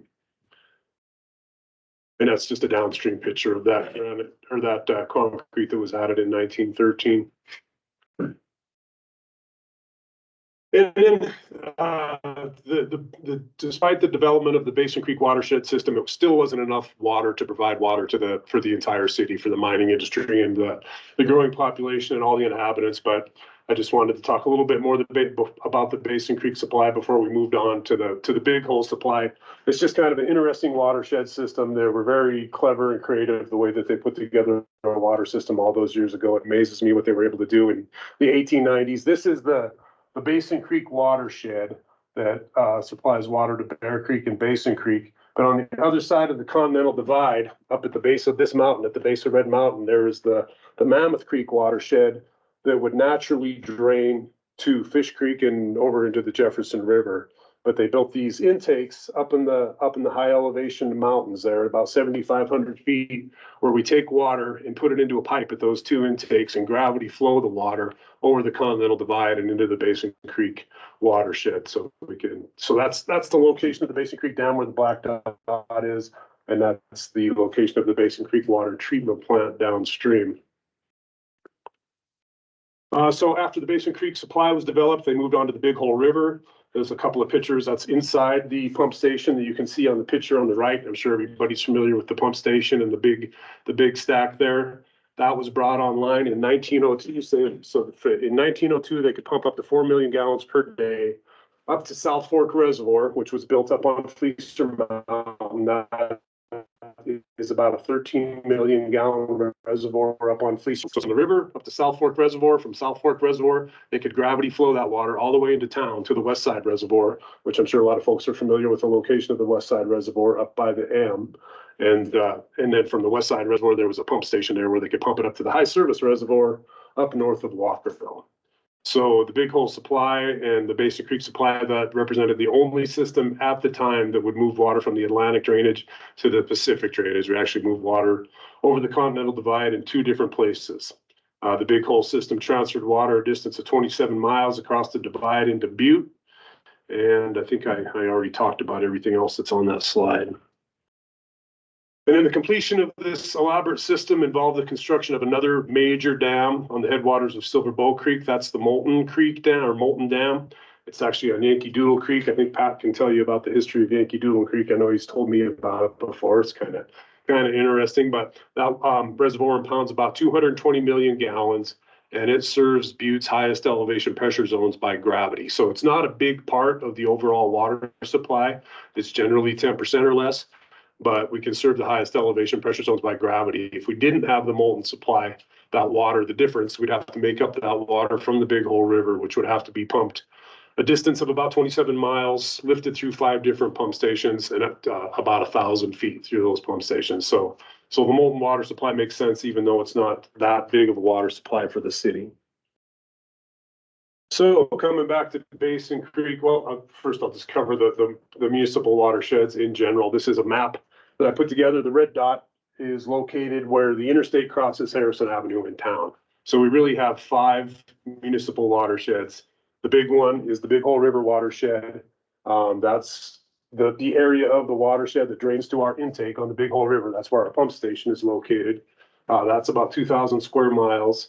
And then most of our water comes from these smaller watersheds. This smaller watershed that I just made a little bit different color to differentiate it from the Big Hole River watershed is the South Fork of Divide Creek. Those two watersheds, the Big Hole watershed and the little one just to the right of it, provide water to the Big Hole water treatment plant southwest of town. And then the Basin Creek water supply that I already talked about provides water to the Basin Creek water treatment plant. And then north of Butte, we have the Molten watershed that provides water to the Molten water treatment plant. With the new Basin Creek water treatment plant, the majority of Butte's drinking water now comes from the Basin Creek supply. Historically, it was maybe, it was different every year depending on the water year, but probably around 35%, maybe 40% on a really good year. Now, with the construction of the new Basin Creek water treatment plant, during a decent water year, we can get up to nearly 60% of Butte's water supply from the Basin Creek source. So this little small watershed provides more water to the city than any of the other watersheds that we have available to us. That has a lot to do with the pump station that was built as part of the new Basin Creek water treatment plant. There's a new pump station down by Lydia's where we can take water from the Basin Creek pressure zone, which is the lowest elevation pressure zone, and move it up into those higher elevation pressure zones that were historically supplied from the Big Hole and from the Molten. So that's good for Butte because the Basin Creek water is much more economical, and I'll be talking a little bit more about that in a few slides here. But coming back to the projects, the Basin Creek Dam, need for the project.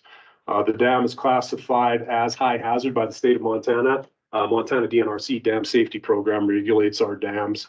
A little bit about high hazard dams. It doesn't necessarily mean that the dam is about to fail or blow out. High hazard designations have everything to do with downstream risk and not necessarily the condition of the dam. So even after this dam is rehabilitated and in really good condition, it will still be a high hazard dam. Just because of the population downstream and the homes that are located in the inundation zone. So high hazard shouldn't scare you. It's just has everything to do with downstream risk and not necessarily the condition of the dam. But because it is a high hazard dam, Butte Silver Bow is required to have the dam inspected by a professional engineer every 5 years. The 2019 inspection described numerous cracks, spalling, and signs of severe deterioration of the concrete on the upstream face of the dam. Those concrete issues were identified in earlier inspection reports back in 2009 and 2014, but the rate of deterioration had really started to increase rapidly between the 2014 and 2019 inspections, and it has since continued to accelerate. So the condition of the dam is in really tough shape. You can see the worst of it is in the top few feet of the parapet wall, where it's been most exposed to freeze thaw damage over the years. Montana DNRC comments on that 2019 engineer's inspection expressed concerns that the concrete deterioration could impact the ability of the dam to withstand an overtopping event, and the top section of the dam could fail in an extreme storm event. So DNRC, as part of our renewal of our operating permit, they made a concrete investigation and stability analysis a condition of the permit renewal. So we had to do that. The alternative of having that investigation and analysis done was to lower the reservoir level to a point below that concrete masonry interface, which would have reduced our storage volume available in the dam by over 50%. We would have had much less water available to process and send to town. DNRC suggested that we pursue a planning grant to help with the concrete investigation, which we did. We received an $8,000 planning grant through DNRC to partially fund the concrete investigation and the stability analysis that took place in November of 2019. That's a picture of myself and Amy Korn from Gannett Fleming out of Colorado. That's a picture that Pat took of me the day that we actually had the field visit to do the concrete investigation. The report was completed in January 2020, and the report concluded that the mass concrete section, this section at the top of the dam, does not does not satisfy the rotational stability or sliding stability requirements for the probable maximum flood, and that the stability calculations indicate there is an urgency to repair the mass concrete portion of the dam. And that report, that stability analysis, recommended 3 repair alternatives to the county to pursue or consider. This graph there is just a graphical representation of some of the calculations that were done on that top section of the dam. So the next step was to find an engineering firm to complete a preliminary engineering report that we could use to pursue funding opportunities. And we did. We pursued funding from MSEP. We got a $500,000 grant for the project through that program. Montana DNRC project grant. We got another $125,000 from that program. And then the balance of the project we thought was funded through ARPA, but I'll be talking more about that, how that isn't going to quite cover it. This was alternative 1 that was considered in the PER, which was just the removal of that top 3 feet, the worst of the deterioration, and the walkway underneath it. It would have removed that, and there would have been the installation of a dozen post-tensioned anchors shown over on the right-hand side. Those anchors would be drilled through that concrete lift at the top of the dam and down into that masonry construction. The total length of those anchors would have been about 40 feet. And each of those anchors, those dozen anchors placed about 20 feet apart all the way across the top of the dam, each of those anchors would be placed under about 180,000 pounds of tension. And so it would kind of hold that that top concrete down onto the original masonry construction and kind of hold a bunch of that masonry together. So there would be enough mass there that it could withstand that probable maximum flood. So this was the simplest and least costly alternative presented in the PER. The PER cost estimate, the PER was completed in 2020. The cost estimate at that time for this alternative was $1.2 million. That was engineering, construction, cultural resources, investigations, the whole project.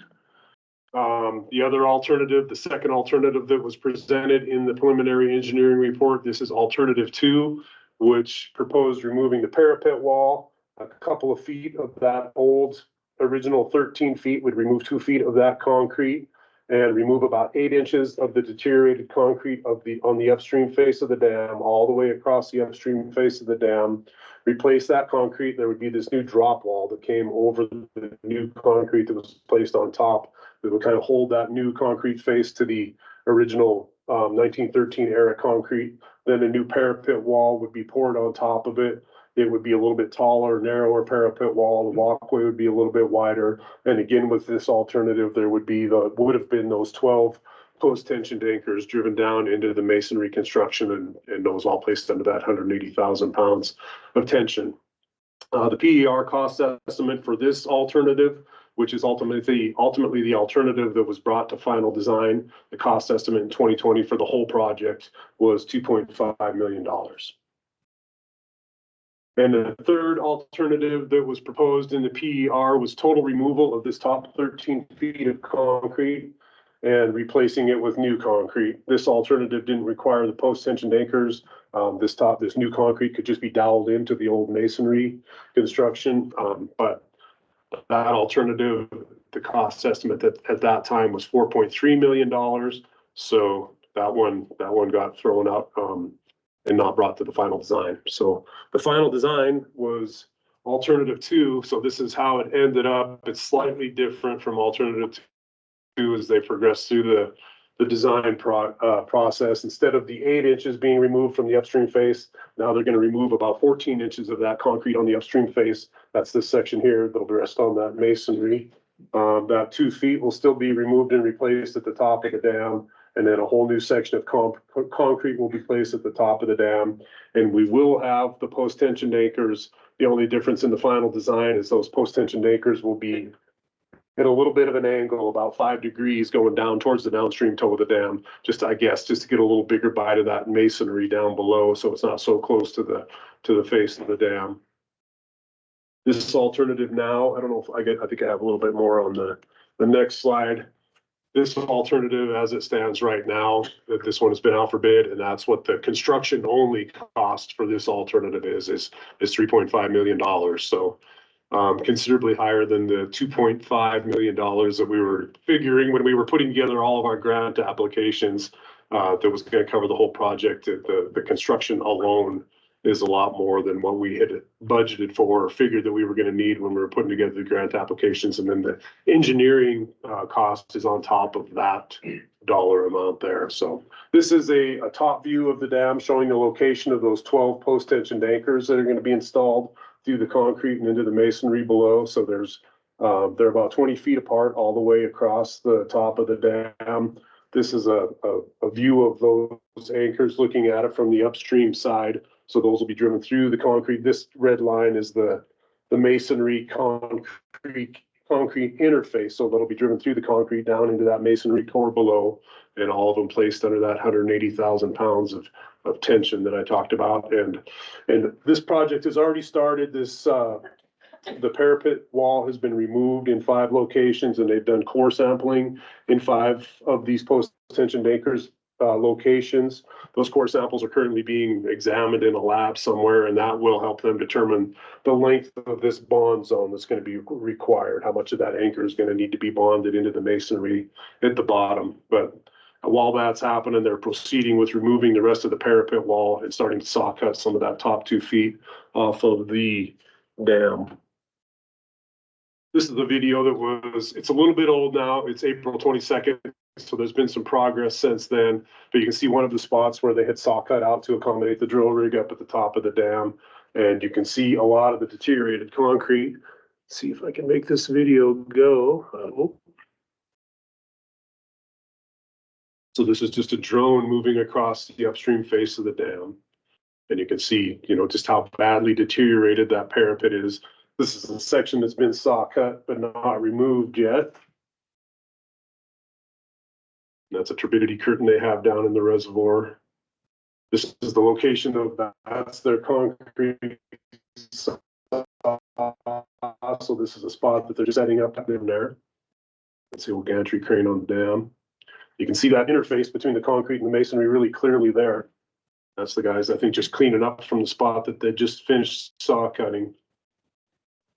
So there's been quite a bit of progress since then, but that was the latest video that I had available. It makes me go twice. So just trying to emphasize the importance of this project and what it means for our water system. I put together a couple of graphs. This one shows pumping from the Big Hole River going all the way back to 1916. And you can see when we brought the Basin Creek plant online and that new south side pump station, how our withdrawals from the river, my arrow moved somehow from the time that I put this presentation together. It should be pointing at that year right there. That's the first full year of operation, 2018. So you can see 2018, 2019, 2020, we were way down over our typical withdrawals from the Big Hole River. 2021 was a really bad drought year, as I'm sure most of you remember. So we had to pump more from the Big Hole River that year, and we had to pump more in 2022. Even though that was a decent water year, we'd drawn down our reservoirs so far the year before that we needed to pump more water from the river until we could catch up in those reservoirs. This is Snowtail data from the Basin Creek watershed, and that's 30 years worth of data there that those graphs are built on. And that red line is the 2021 water year. So it was bad all year long, and then it was actually the worst year on record for that 30 years of Basin Creek Snowtail. So that was a tough year, and it took a little while to recover from it. On this next graph, I've got all of the same data, but it only goes back to the year 2000, and I chose 6-year averages to demonstrate, even with the tough drought year in 2021 and the year of 2022 that we had to pump some extra water to kind of catch up. That 6-year average, that first 6 years that the Basin Creek water treatment plant was online, our withdrawals from the Big Hole River are still reduced by 50% from our 6-year averages for the 3 periods before. So going all the way back to 2000 there, that shows even with a really tough year, how we've been able to significantly reduce our withdrawals from the Big Hole River since we've had the Basin Creek water treatment plant online. That's kind of my end of the pitch on the Basin Creek the Basin Creek Dam project, but I wanted to talk a little bit about our other major projects. This is the Molten Dam Rehabilitation Project. This one will be getting started probably by the end of this month. Just met with the contractor today and kind of showed him around a little bit. The need for this project, this dam was classified as high hazard in August of 2019, just based on some new downstream development from downstream of the dam. So that triggered that reclassification from not high hazard to high hazard. And as a result, we were required to have the dam inspected by a professional engineer. So we did our initial inspection that year that was reclassified, but it was already some snow on the ground. The first inspection took place in, I think, November of 19. And then the engineer came back in the spring of 2020 after the snow had melted and done a more comprehensive engineering inspection. Some of the findings of that first inspection were significant structural issues with the concrete spillway and the condition of the earthen spillway channel. The middle picture shows the entrance to the spillway, the concrete section of the spillway, and you can see that those concrete walls are badly deteriorated. There's a lot of cracks and buckling within the concrete walls themselves, and you can see the trusses that are there to stabilize those walls are actually buckling. Those walls are starting to fall inward, and those trusses that are holding those walls apart are buckling. And this one just to the right shows the downstream conveyance channel, so just downstream of that spillway. We try not to let the molten reservoir spill, so we end up wasting a lot of water from that reservoir that ends up just down in the Yankee Doodle tailings impoundment, because we don't want to let this reservoir spill, because when it does spill, water expresses from this conveyance channel, leaks out the side and expresses down near the downstream toe of the dam and causes a lot of erosion to the downstream toe of the dam. So we don't want to let it spill because it's just a dam safety concern if we do let it spill. The investigation or the inspection report also called out the poor upstream embankment condition. This liner that you can see on the upstream embankment of the molten dam, it wraps all the way around that left upstream groin and down the south bank of the reservoir itself. That was installed in the mid-90s to try and control the seepage that's been a problem with the molten dam since its construction. So they drained molten reservoir in 95, 96, something like that, installed that liner all the way down into the bottom of the reservoir, filled it back up, and from what I understand, it didn't slow down the seepage at all. Didn't help a bit. I think they've since determined that the seepage probably isn't necessarily going through the embankment, but maybe under the embankment. But anyway, all the riprap that they placed at that time in the mid-90s was small and rounded and undersized, and it's since all been pulled down into the reservoir by wave action and ice. So it's left this liner exposed to the elements, and you can see a few pictures of the liner. It's in really tough shape. And then it also talked about the seepage and the lack of a filter diaphragm around that original conduit. So those are all going to be components of the design for this project. There's going to be a new entrance to the spillway. So that old concrete that I showed you in the last slide is all going to be destroyed, demolished and removed. It'll be replaced with this new concrete entrance to the spillway, which will be right here. That's going to lead to a 63-inch outside diameter HDPE pipe. It'll run about 350 feet down the groin of the dam and emerge at this energy dissipation structure down at the bottom of the dam. The upstream side of the dam will all be lined, like on that upstream facing slope and around that south bank of the reservoir, will all be lined with this fabric formed concrete revetment. And that's a picture of what that'll look like. It looks like a bunch of pillows, concrete filled pillows on the upstream face of the dam. That won't go all the way down to the bottom of the reservoir. It's going to go down to an elevation of 6736.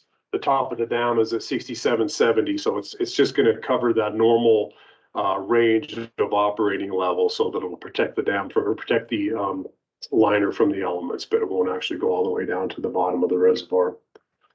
And then the final project that we have, this one's under design still. We've already selected the membrane equipment manufacturer, but this old steel tank that's filled with mixed media, anthracite, coal, sand, garnet, gravel, water percolates through all of those different types of media and ends up through this down in this underdrain system. That is the condition of the bottom of this filter tank. The steel plate that this entire filter sits on is deteriorated and corroded to the point where water is just leaking out from underneath the bottom of this filter tank. So this is a pretty important project that we get this filter replaced fairly soon, because it's ultimately going to fail at some point and we would end up with raw water breakthrough and issues with that. So this entire filter tank is going to be removed and that's going to be replaced. That's a computer rendering of the molten water treatment plant showing it with the 4 new membrane skids installed. So I think we're expecting the 60% design level drawings on this project next month, and it's scheduled to go out to bid for construction in October. And hopefully this project will be tackled around the first part of the year, which will hopefully correlate with, the basic or the molten dam construction being complete, so we can have that project done and let that reservoir begin to refill, because we're having to draw it down a bunch for that construction project at the dam. So we'll allow the reservoir to refill while the filter is being constructed. So with that, I think we'll bring up Angie. I think the next slide gets into the budget stuff. So. Well, I condensed it quite a bit. Okay. So this is kind of a hopeful slide, but you can see all the different funding sources that we put together for Basin Creek Dam number 1. Currently, what we're showing is that if you add this number with this number, we have a 2.168 deficit. So we're looking at having to fund $2.1 million out of local contributions. You want to go to the next slide? Okay, sorry. This is an estimate of what's available with the BNRC funding, and it's coming from the Basin Creek Water Treatment Plant. We had an agreement with you for Basin Creek Water Treatment Plant build. The original budget was $10 million.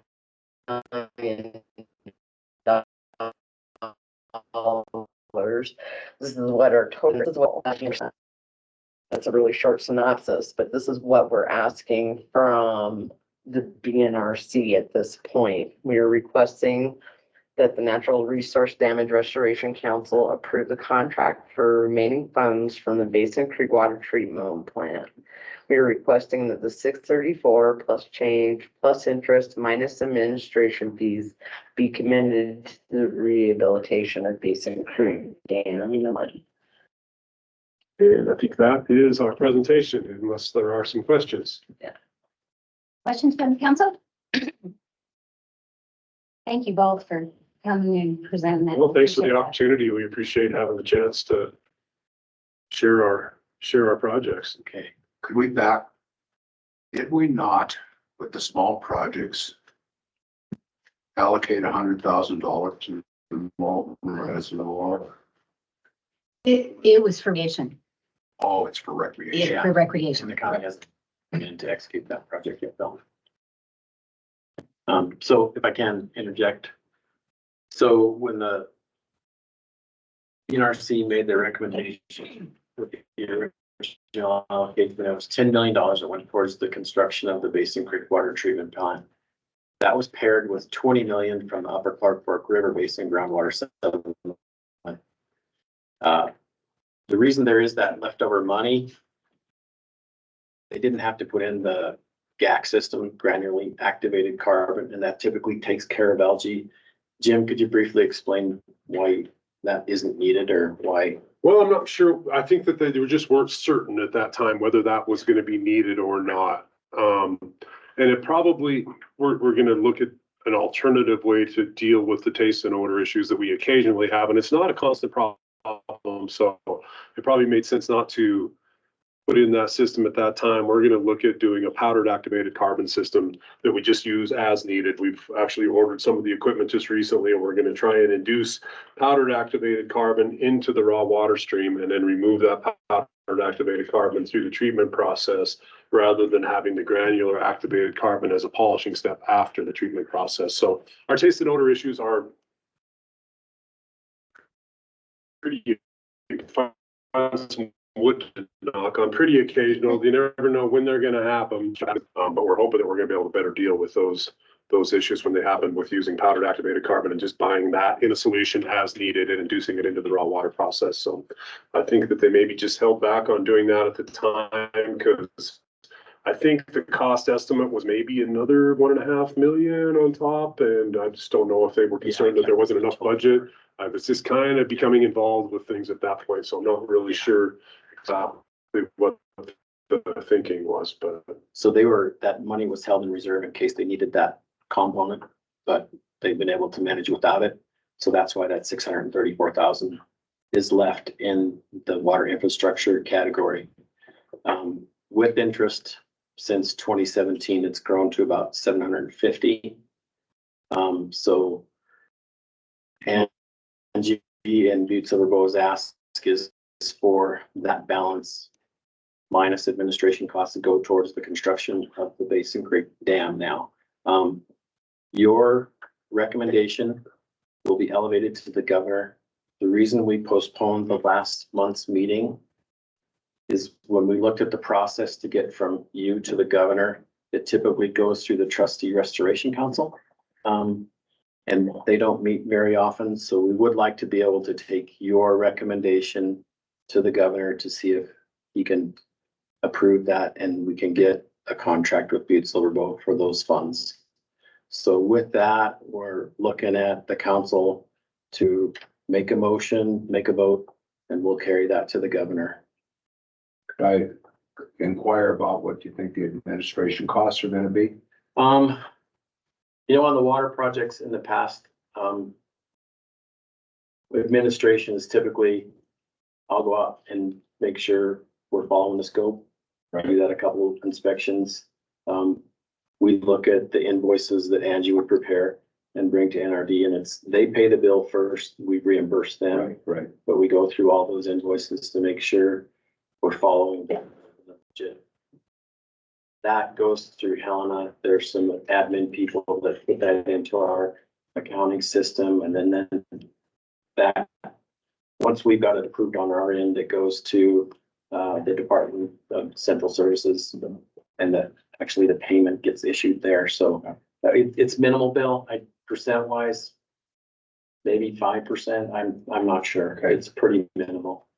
Doug, do you have a? You know, on that slide that we have to kick off the next presentation, actually, in the top of that is the, I believe, the percent.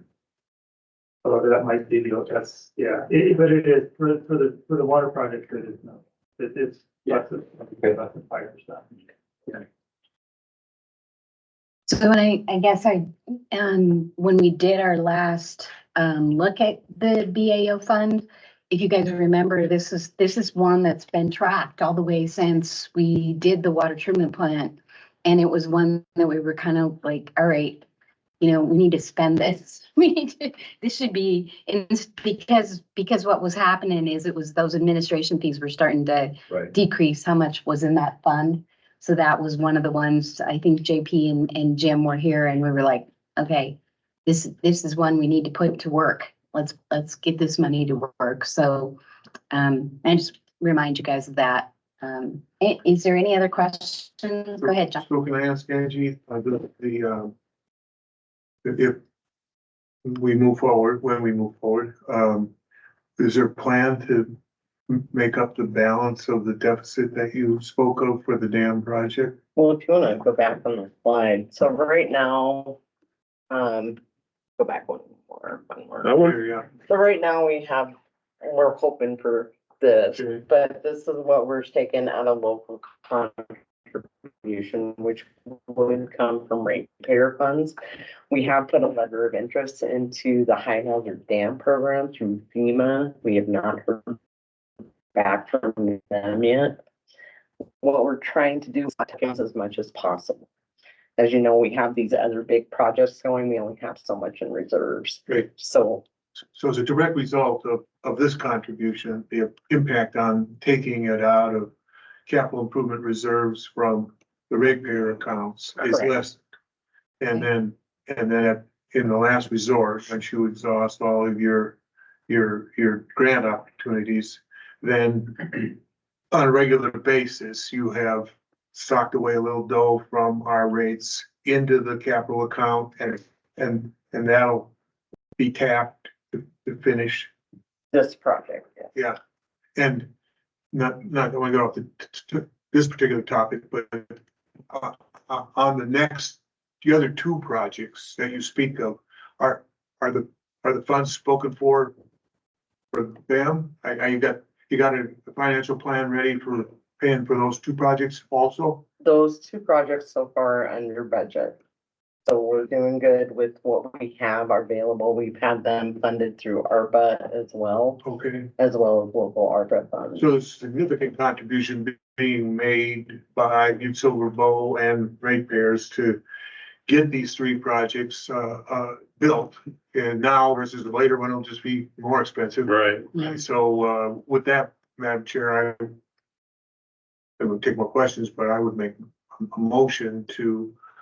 I just have one more Oh, question, go ahead. so I can be clear on this. So when we go ahead and decide on the $700,000 with a local contribution, it still will be 1.5? Yeah, because the total amount of deficit Okay. right now is 2.1. Okay. So this is kind of like I said, a hopeful slide. I just wanted to make sure that I was reading it properly. Yeah. Yeah. Go ahead, John. Sorry. Actually, can I do one question? And I'm Pat. So we were 10, the other side was 20. We had a 7% savings out of our 10, which logically tells me you have a 14% savings out of the other 20. So where's the 1.4 million from the other side? And why isn't that in this equation? So John, on the Upper Clark Fork River Basin groundwater portion, that was $40 million. 30 of it went to Butte Silver Bow, 10 million went to Anaconda. That $30 million was spent on several projects. The big one was the Basin Creek Water Treatment Plant. That was roughly 20 million. We completed the Big Hole transmission line. We did a bunch of free meters. We did telemetry to pick up the signals from those free meters. CO2, We- EFTs. The variable frequency. And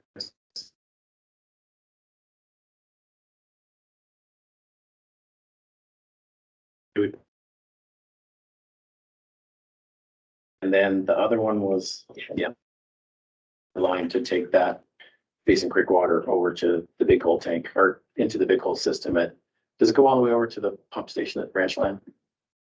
It'll make it all the way up into Colorado Hill tank, and we can pump from that tank through the pump station at Ranchland up to the west side. Yeah, there was various projects with that $30 million, John, and those are all tapped. So how that system worked is Basin Creek was the priority.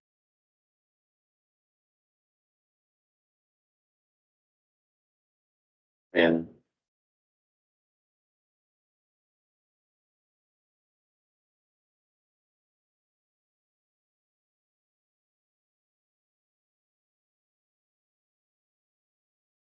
maybe 20. That. John, and I certainly have an expectation that 14% of the surplus from the 20.5 million in the CD is coming back to the groundwater account. So at some point, would there be money back in Butte's share of the groundwater money? correct. So If you go ahead. I think Jim wants to address, I see Jim in the back here. What? You're on target. Okay, go ahead. There was 5.2 put in for the Clark, for the Bear Dam, For the parent, and then out of the groundwater fund, which Right, I was a member of for 12 years, which we granted $30 million and $10 million to Anaconda respectively. Yeah, and that 4.4 was interest on that original 30. right.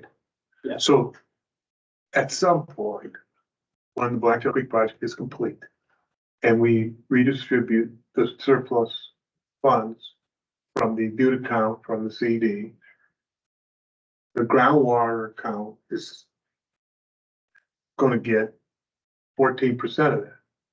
Like 51.35. if there's money left over. It's in there. Plus the share of the aquatic money that we will be fighting for on the 51%, I might add. But that's another Yeah, source of that funds was that is at the discretion then of the Butte Silver Bowl, as they want to spend, just like the rest of the funds that, they have, gotten, from that original $30 million appropriation. Yeah, and that contract into John, so when that money comes back, we'd go under a new contract. They would give us their priorities. Right. And Yeah, we'd go. go again. I'm not sure how much it's gonna be, but we go through that same. We think 14% of 15 million is how we got to figure. Okay. Okay. Do we have any questions? Any other questions, comments? We're just gonna capitalize a little bit about, something, I'm Jim Camus, Butte Silver Bowl. I always think about this when I come to any water meeting. I was associated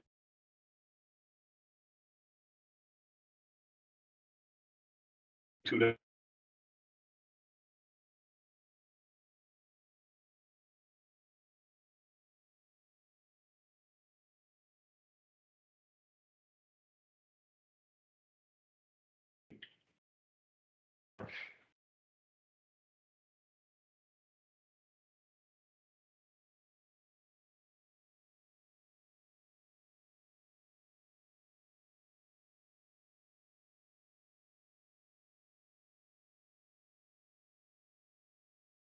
annual meeting tonight. He could not make it, and he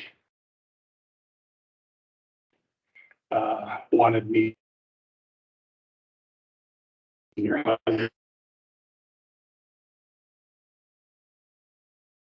or. So, but anyway, I do want to do that, but one of the things that's really, really important going in here is Butte Silver Bowl under this administration in the ARPA dollars, of which I know Cindy's not here, but if it wasn't for John Kester, there would have been an ARPA. And I'm just gonna tell you this, another thing, that Butte was ultra successful in $32 million, capturing $32 million. And when I say I go back to 30 some.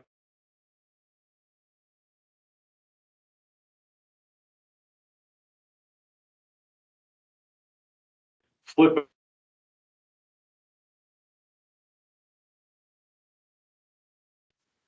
We're basically doing is retooling a lot of the infrastructure that's been laid from way back when. You look at the Molten and you look at, we had the waiver on the Molten, basic creek. And I remember to kill the algae, they used copper sulfate. They went out in a rowboat and threw copper sulfate out into the thing to kill the algae way back then.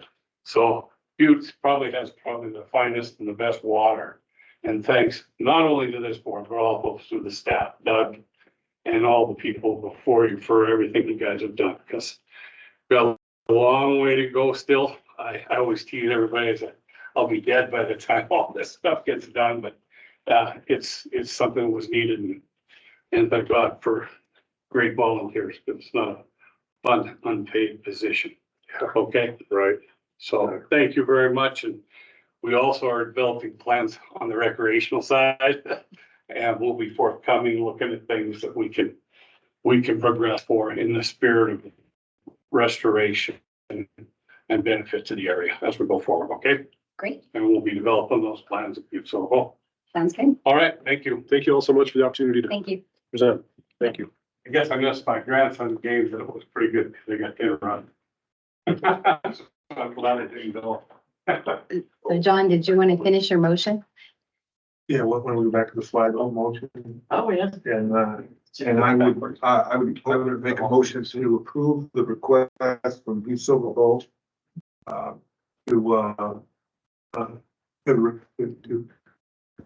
enter into a contract for the remaining funds for the Basin Creek Water Treatment.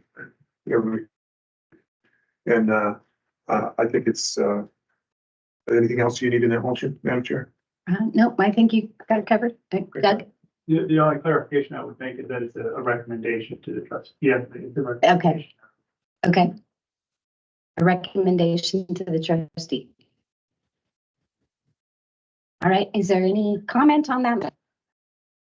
Questions, comments on the motion? All right, do we have a second to the motion? Second. Is Sister Mary, is she still on? Okay, So, all right, all in favor? Aye. Sister? Did you hear the vote? Sister, I think you're still muted. Okay. Thanks, Yes, I am. Miranda. I've heard everything. Thank you. And what's your vote? Yes. Okay, great, thank you. All right, with that, it passes unanimously. Thank you. Thank you very much. Thank you all very Thank you. much. Yeah. So from here forward, Doug is having a meeting with the governor a week from. 1 second. Okay, and this will be one of the topics that he talks about, how we facilitate that going forward. So we can skip the trustee council? Well, John, that was our conundrum, why we canceled the April meeting and brought it to today, because there is a process streamline like that, so we're making a request of him. And as trustee, he can do that. But typically the procedure would be to go from your recommendation to the TRC, but they don't have any business on the docket right now, so. It'd be, I mean, they normally meet in like December. Is there usually one before that? It all depends on how much business they got. Okay. All right.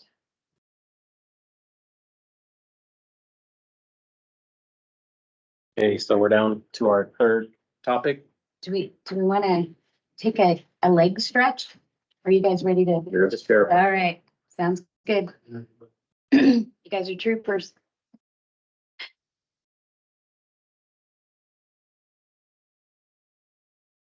Chill leave dance. Oh, no, he should have showed you his waves. He did some kind of control windows or something.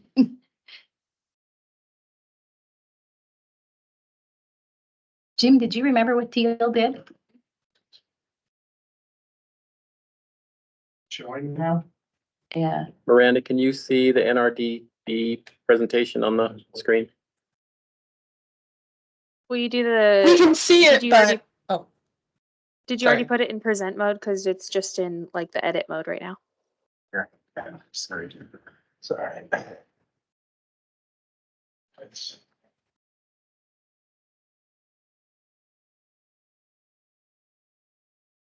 Oops.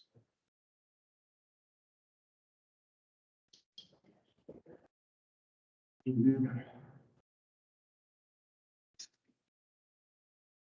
then Dr. Trout. Well, here. Go. Is that better, guys? No, we're seeing the notes version. Not the presentation slideshow version. The notes version. Windows.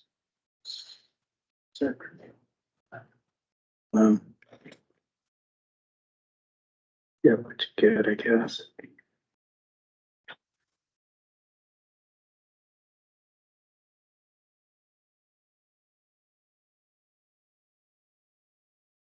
Well, this is the version you guys can. Okay. Yeah. Then it's just like. Did you change the display settings so that it's not doing two separate screens?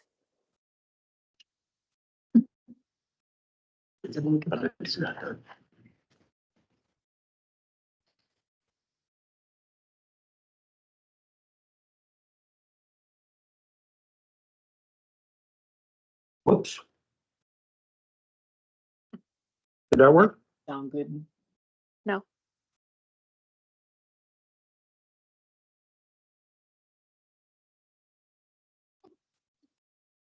You have Teal's number? Teal told me, I'm just, I could have swore, but that's Google Maps.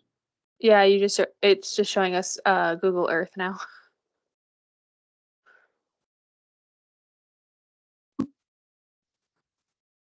Now it's back to the regular screen. Yeah, it's the slideshow edit view. Oh, I think that's what we're gonna have to go with. You guys can still see the screen, the slides that we're talking about, it's just. Yeah, but I don't think it progresses it is the problem. It does. Oh, it doesn't progress it on the No, for them. computer.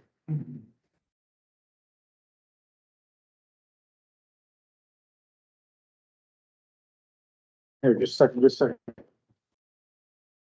And now it doesn't do it on this one.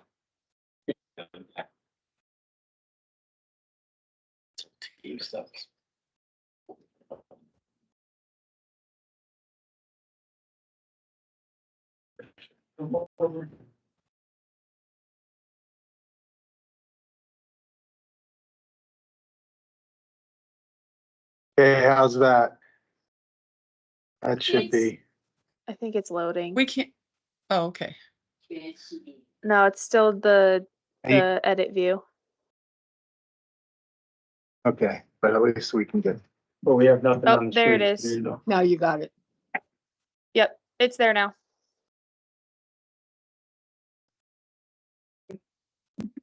Stay away from smart boards.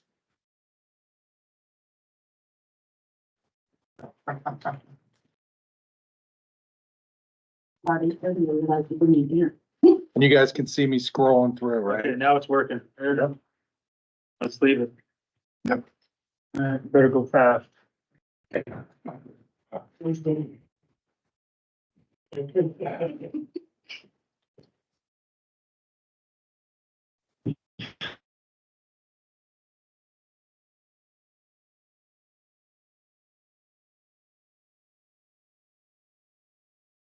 through the budget.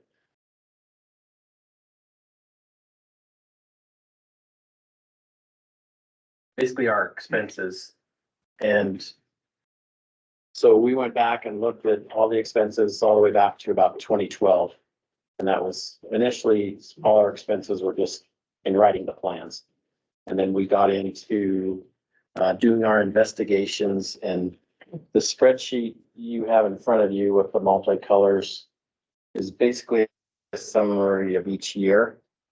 So we were going to go ahead and go through what we've been up to, because your questions were basically the expenses in the last year.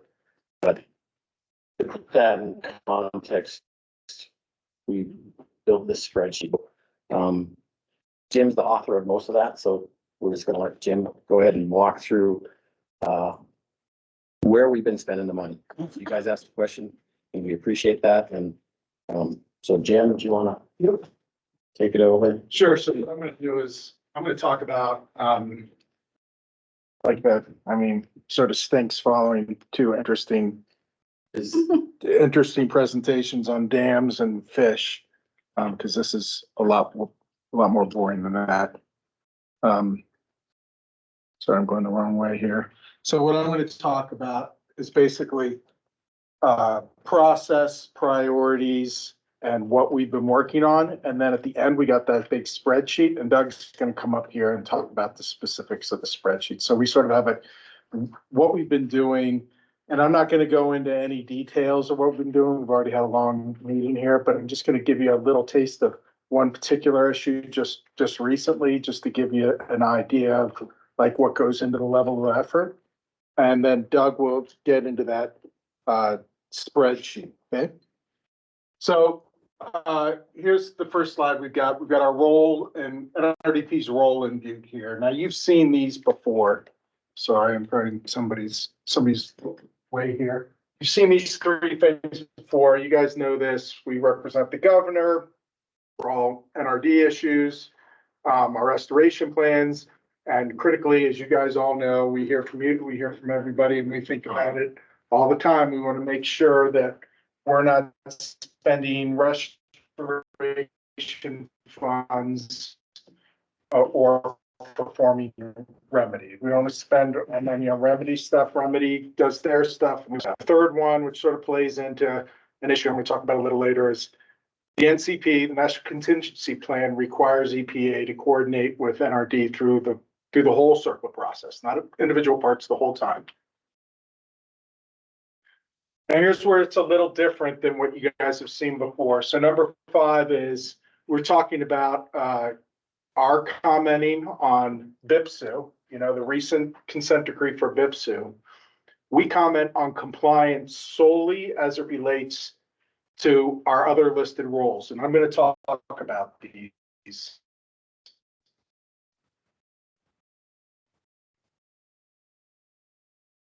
Going forward. So contaminated groundwater project and the Blacktail Creek project in particular, and that gets to the $20.5 million settlement and where the money's come back, and I have a slide on that.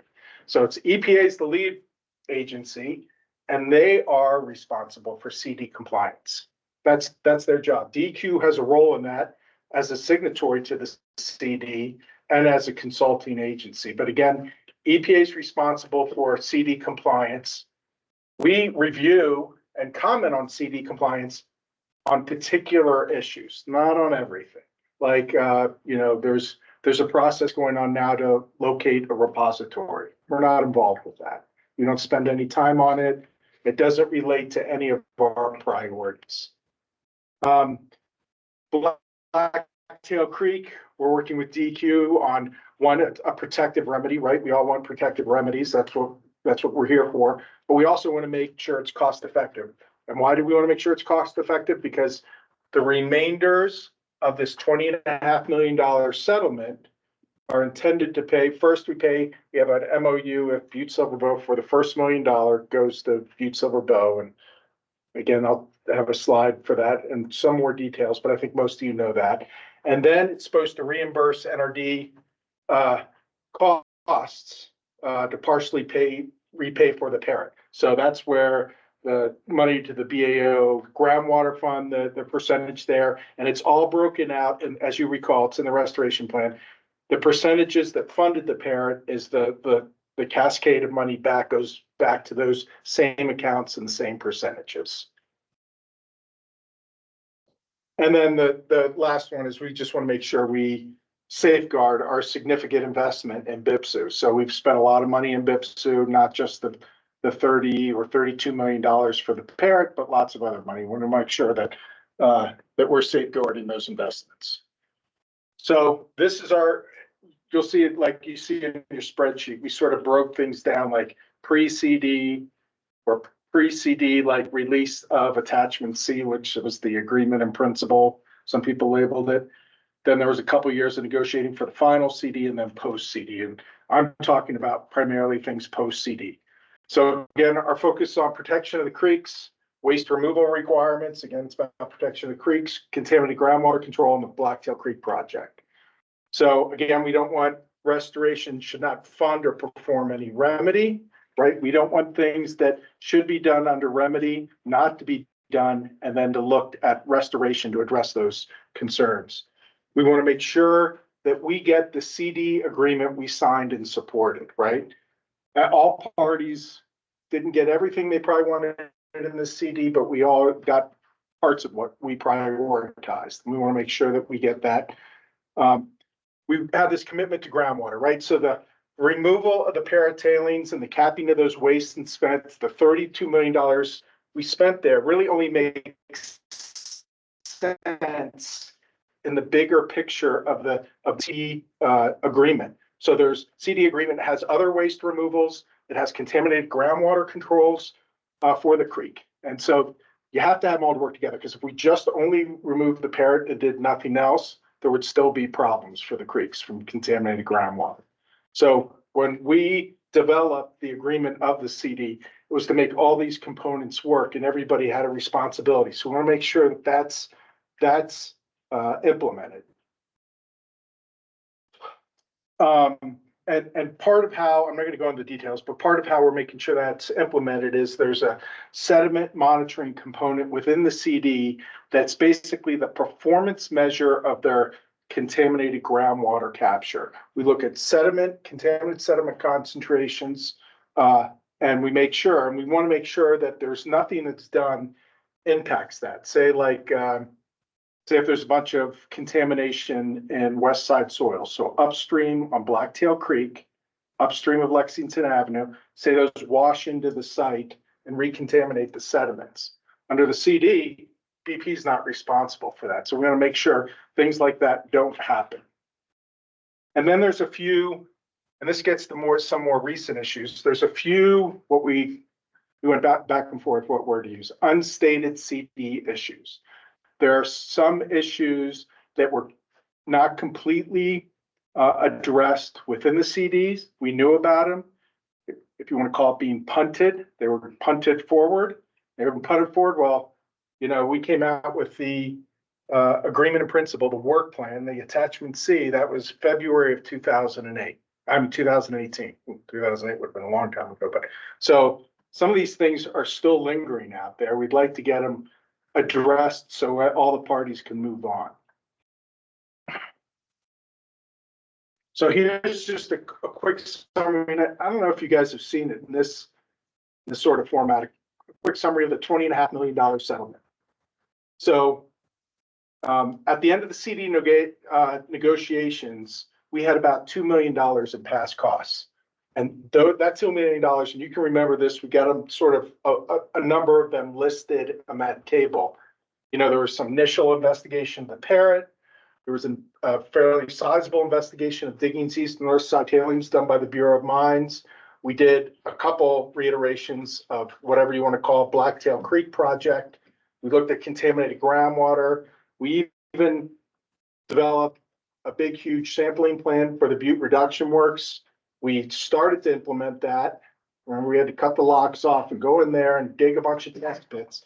And then all this stuff, though, that we did here was all the basis, the data that we corrected there was the only data for these sites. Remember that EPA refused to investigate these sites. So this is the data that was used in the negotiations for making decisions about that site. So it was sort of critical information to have, but it wasn't cheap, right?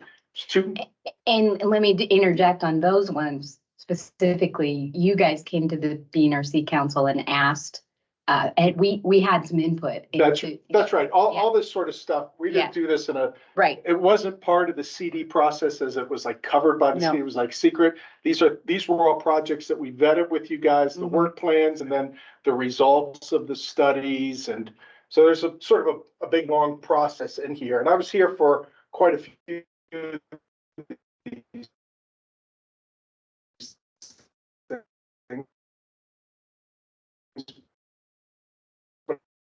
I wasn't here.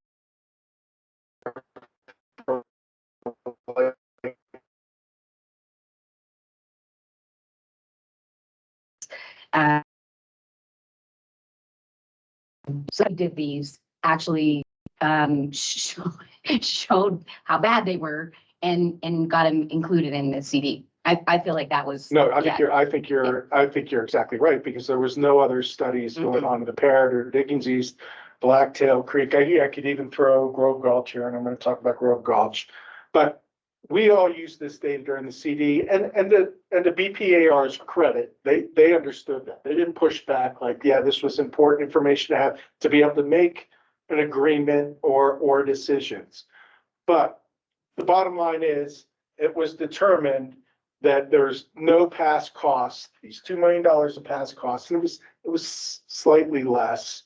But I kept a spreadsheet on it of what those costs were. They want to be paid outside the CD.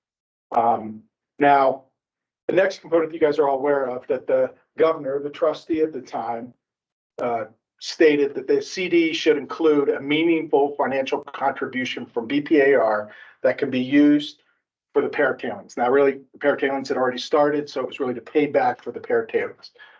So we're supposed to get a contribution. $20.5 million was negotiated out in the settlement. That included in that 20.5 is these past costs too, right? So that was an overpayment to do the Blacktail Creek work and included those past costs. So it was all sort of lumped in at one. For quite a bit of time, they were separate, but then it was lumped into one. And that was the determination by the state.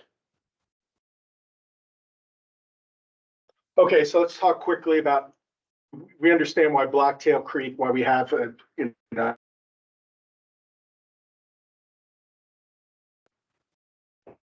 emphasis on the Blacktail Creek. Again, we want to make sure whatever's done out there, it's a protective project. Like we heard from Caleb today about the habitat issues in there, and it's too wide and too shallow. And so those things we could address in.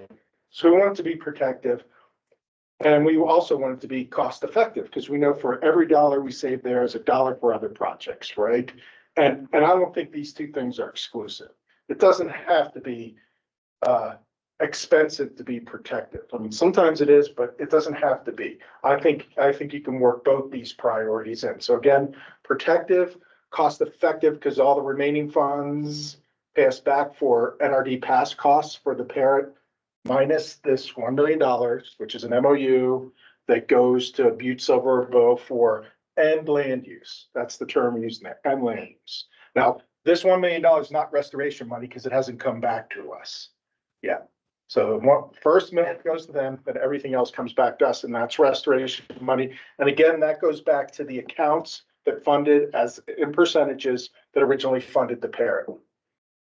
So we want to make sure there are no additional costs that are incurred by the state from impacts from other projects, right? We don't want to clean something up and have it recontaminated.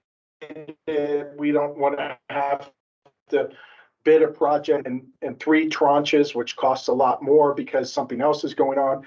You know, when we negotiated that $20.5 million, it was based on doing a protective, a cost-effective remedy.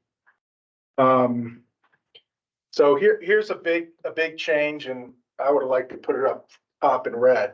But, you know, we've talked about an MOU on making sure that we can coordinate with DEQ, and DEQ has come around and see the real advantage of that, an MOU or an agreement or something. But we're working on that actively, and they're in agreement that something like that needs to be in place. So this is one of those things we've been working on since 2020. It's taken that long, but they've got new management. They have a different perspective on things. And so we're actively working on that. We're hopeful that we'll get one in place here shortly.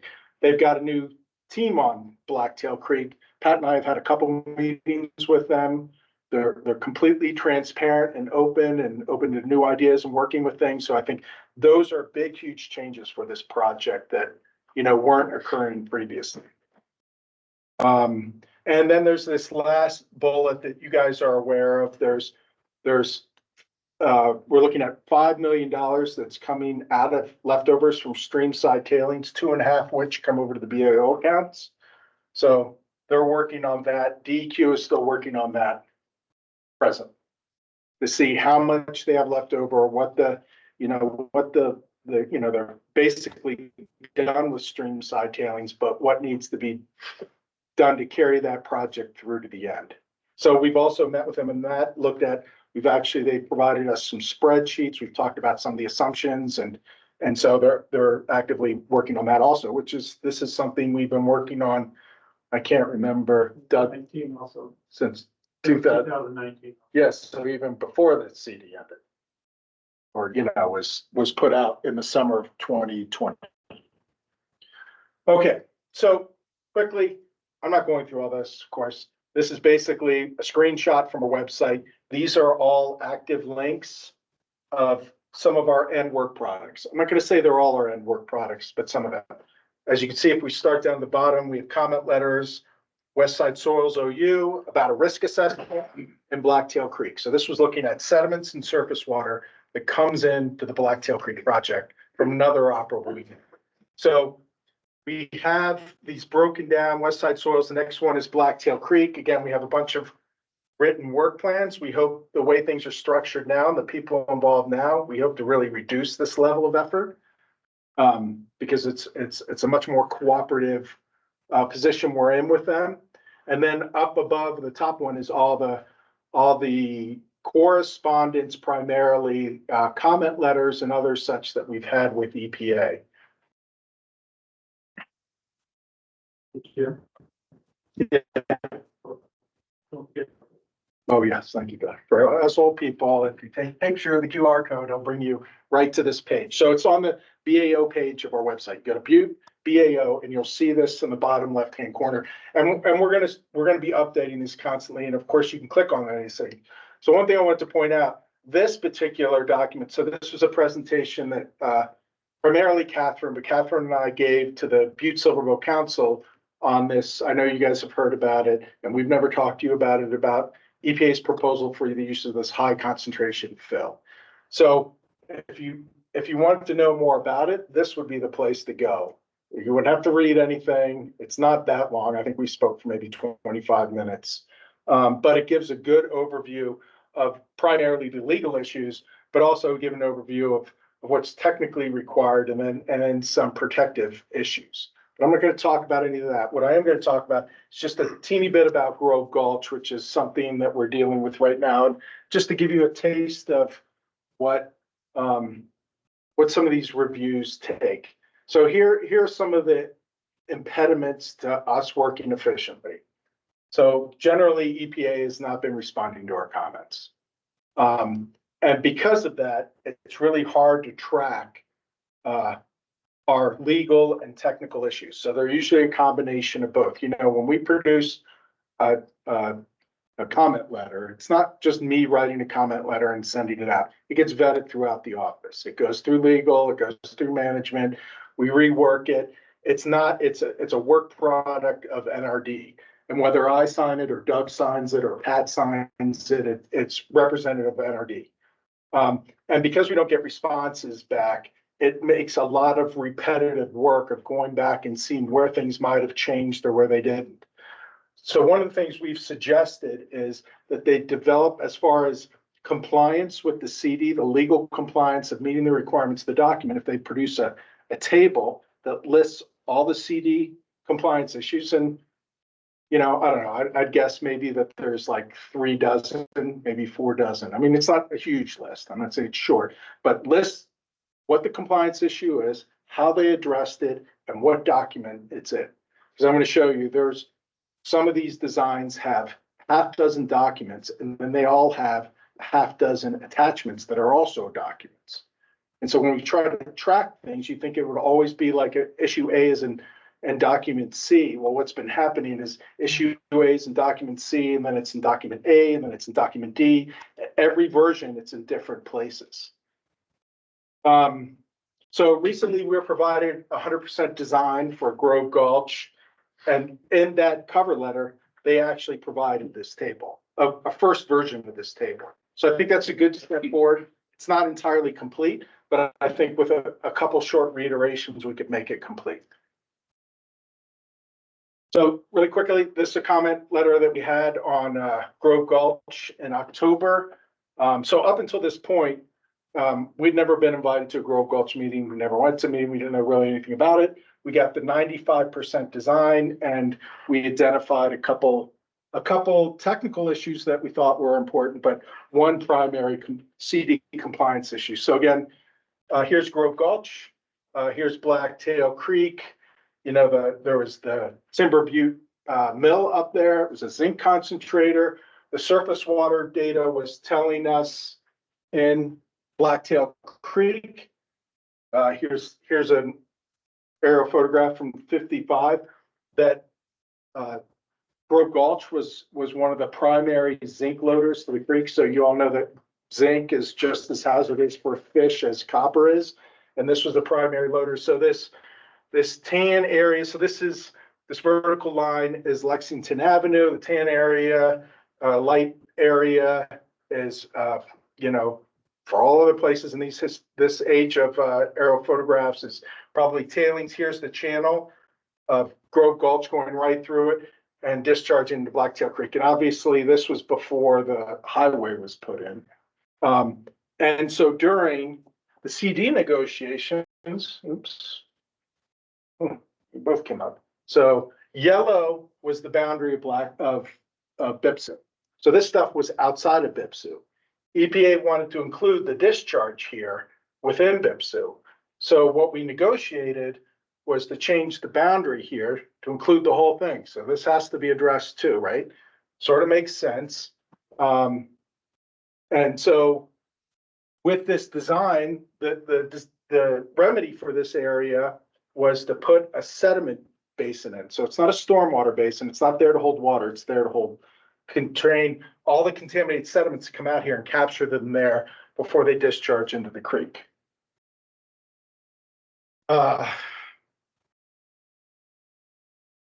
So the figure on the left, the blue is the floodplain of Blacktail Creek, Grove Gulch and Study. The yellow oval is the Grove Gulch area. And as you may recall, one of our last investigations of Blacktail and Silverbow Creek sediments, we're doing sediments, sediment pore water, groundwater, and overbank sediments. We took there was no data for this area. So we took a couple samples up here to show that there was high concentrations of all the contaminants, but also of zinc, right? And that's how it got included in the CD. This is just a photograph of in the mid-90s, the Bureau provided us of that Grove Gulch actually flows. Like there was an argument there for a while that water all gets diverted through Montana Pole, and this is not a stream anymore. Okay, so this is the CD compliance issue that I'm only going to talk about in Grove Gulch. The design package doesn't acknowledge the CD requirement or adequately characterize the area for waste. So this is the quote from the CD.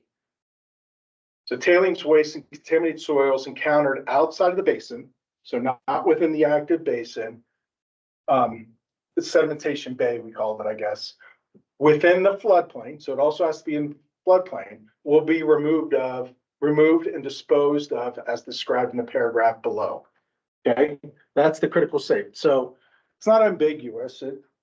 Waste that's there not anything, just the waste. If it's there and it's in the floodplain, needs to be removed. And you know, we remove waste in floodplains everywhere, right? That's what we did on Silverboat Creek and the Clark Fork River and Milltown. And that's what you remove. The state removes waste from floodplains. Now, it references the second paragraph, and I'm not going to read through it all, and you don't actually need to, but you can if you want to. It just talks about like where it's going to go. It doesn't really have any bearing on this. This is the critical component, and this is missing from the design. So the plan is that anything outside of the basin that their model said was clean would not be removed, right? So they have a model, they produced the model, we produced models on parrots, and if the model said there was no waste there, then it wouldn't be removed, irregardless of what's actually there. So we see this as a CD compliance issue. We raised it in our October comments. Our first meeting we were invited on Grove Gulch was in November. And then it was stated there we weren't going to talk about any NRD comments, so there was no resolution there. We did meet with EPA in December to try to talk about our comments. Mostly, we heard they were going to get back to us on issues, and we haven't heard back. But we think that this is a compliance issue, and we're not talking about a big area here, but complying with the CD is not it's not a gradation. It's either you're complying or not. So we think that needs to be included. I'm just going to touch on this quickly. So they're doing they want to do all the waste identification by the model only. So this is sort of it's a technical issue, but it's also a compliance issue because like the previous statement, they have to remove the waste. It's not they have to remove some of the waste or partial of the waste. They just have to remove the waste. So they're not agreeing to sample any on-site materials to determine where the waste is or to confirm the model or show compliance with the CD. Now, our comments and EPA's comments on this matter were very similar. There's not much real difference. We both see the limitations on solely using the model. And so that hasn't been resolved, but we've known about this issue about sampling and waste ID going back to the CD. It was a big issue. And this is one of those issues that was sort of punted on, right? It wasn't fully resolved. The third bullet is just going to our experience with the parrot project. So we used a very similar model to this, if not the exact same model, to estimate our material quantities, fill, waste numbers, all that for bidding purposes.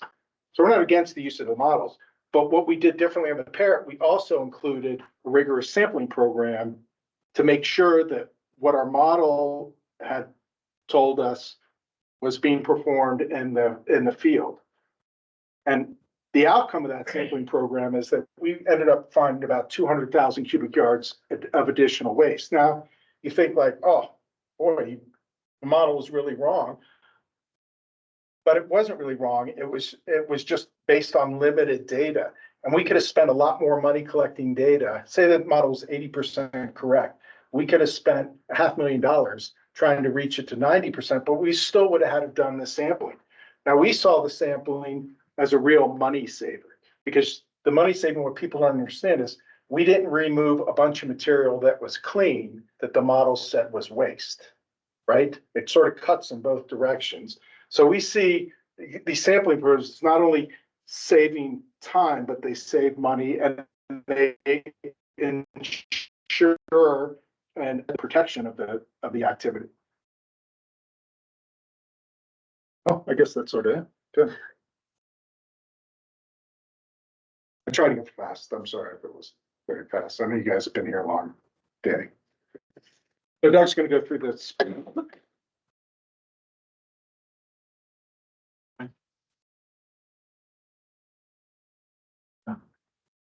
So you guys each have that spreadsheet in front of you. And what we have done is, from the last meeting that we had in January when Miranda gave you the financial report for that fiscal year, we we actually broke this out in a little more detail, to go back in time, but also we broke out, the general admin cost, which is this, the fifth line over. This is the total admin / operating cost. That seemed to be one of the questions that folks had. So how we broke that out, we actually broke that out into what the administrative costs actually are. So our costs for operating our office, for buying our computers, for purchasing vehicles and that type of thing. So these are based on a percentage of the cost that we have for each of the funds. And as you notice, the first four rows there are actually zero. That's because we didn't start doing this until 2016. Prior to that, all of our administrative fees were charged to the Upper Clark Fork River Basin Restoration Fund. And in 2016, we had, it was brought to our attention, we had several other settlements that were well outside the Upper Basin that we couldn't be charging to the Upper Clark Fork. So we actually have, we charge to all our funds an administrative fee, and we base that on a percentage of the fees or the cost of the previous year's cost for that project. And that is spelled out in your annual report that we give you. That's one of the discussions of how we calculate that number. The operating expenses are the cost of our staff working on, you know, a lot of the things that Jim just got done talking about, working on CD issues, working on general Butte Area 1 projects. If it's Pat working on the water, municipal, or the re-veg, that gets billed to a specific category. So his time there doesn't go to it. But if he's working on a CD issue or actually working on some of these other investigations that were pre-CD, that's where that time was getting charged to, is the general Butte Area 1 fund. So as you can see, going back in time, 2012, in the gray, prior to the CD negotiations, our costs, our staff, our operating costs were similar to what they are now if you go down into the purple. But some of these costs went way up with the projects that Jim talked about that we had brought before the council to go out and investigate. And if you look at, you know, $700, almost $800,000 in 2016 to do those investigations. In the green, this is the consent decree period. Most of the time there was spent on negotiating the consent decree, working on that. There was a lot of time by Jim, Harley, Catherine, Pat, and Mary Capdeville at the time, working on the CD negotiations, and that's where that time has come. Post CD, Jim just got done talking about that, where our time is spent on that. So I do in general, as Miranda talked in January, the last year, 2023, the general overhead expense from the BAO restoration fund is about 12% of our administrative fees. So that's what it was. It's been most of our overhead gets charged to the Upper Clark Fork. That's where we're doing most of the work. But the Libby fund gets hit, the Glendive fund gets hit, the Yellowstone fund gets hit. So we divide that out on an accounting basis that our accountant proposed of how we should allocate those percentages. And we do those percentages every year after the close of the books in July. But these, what you're showing here are the percentages that were charged to BAO. Yes, these are just the BAO. These are just the BAO. Yes. Okay. Yes. And if you would like, we could, you know, as far as this goes, we could provide you with this breakdown every year. You know, maybe not going back into all the years, but if you wanted to see what our operating costs were versus our general admin costs, were, we could provide you with that breakdown and then the total. Right now, we're just providing you with this total number in in the spreadsheet that, the very first slide that Pat put up, when we started this conversation.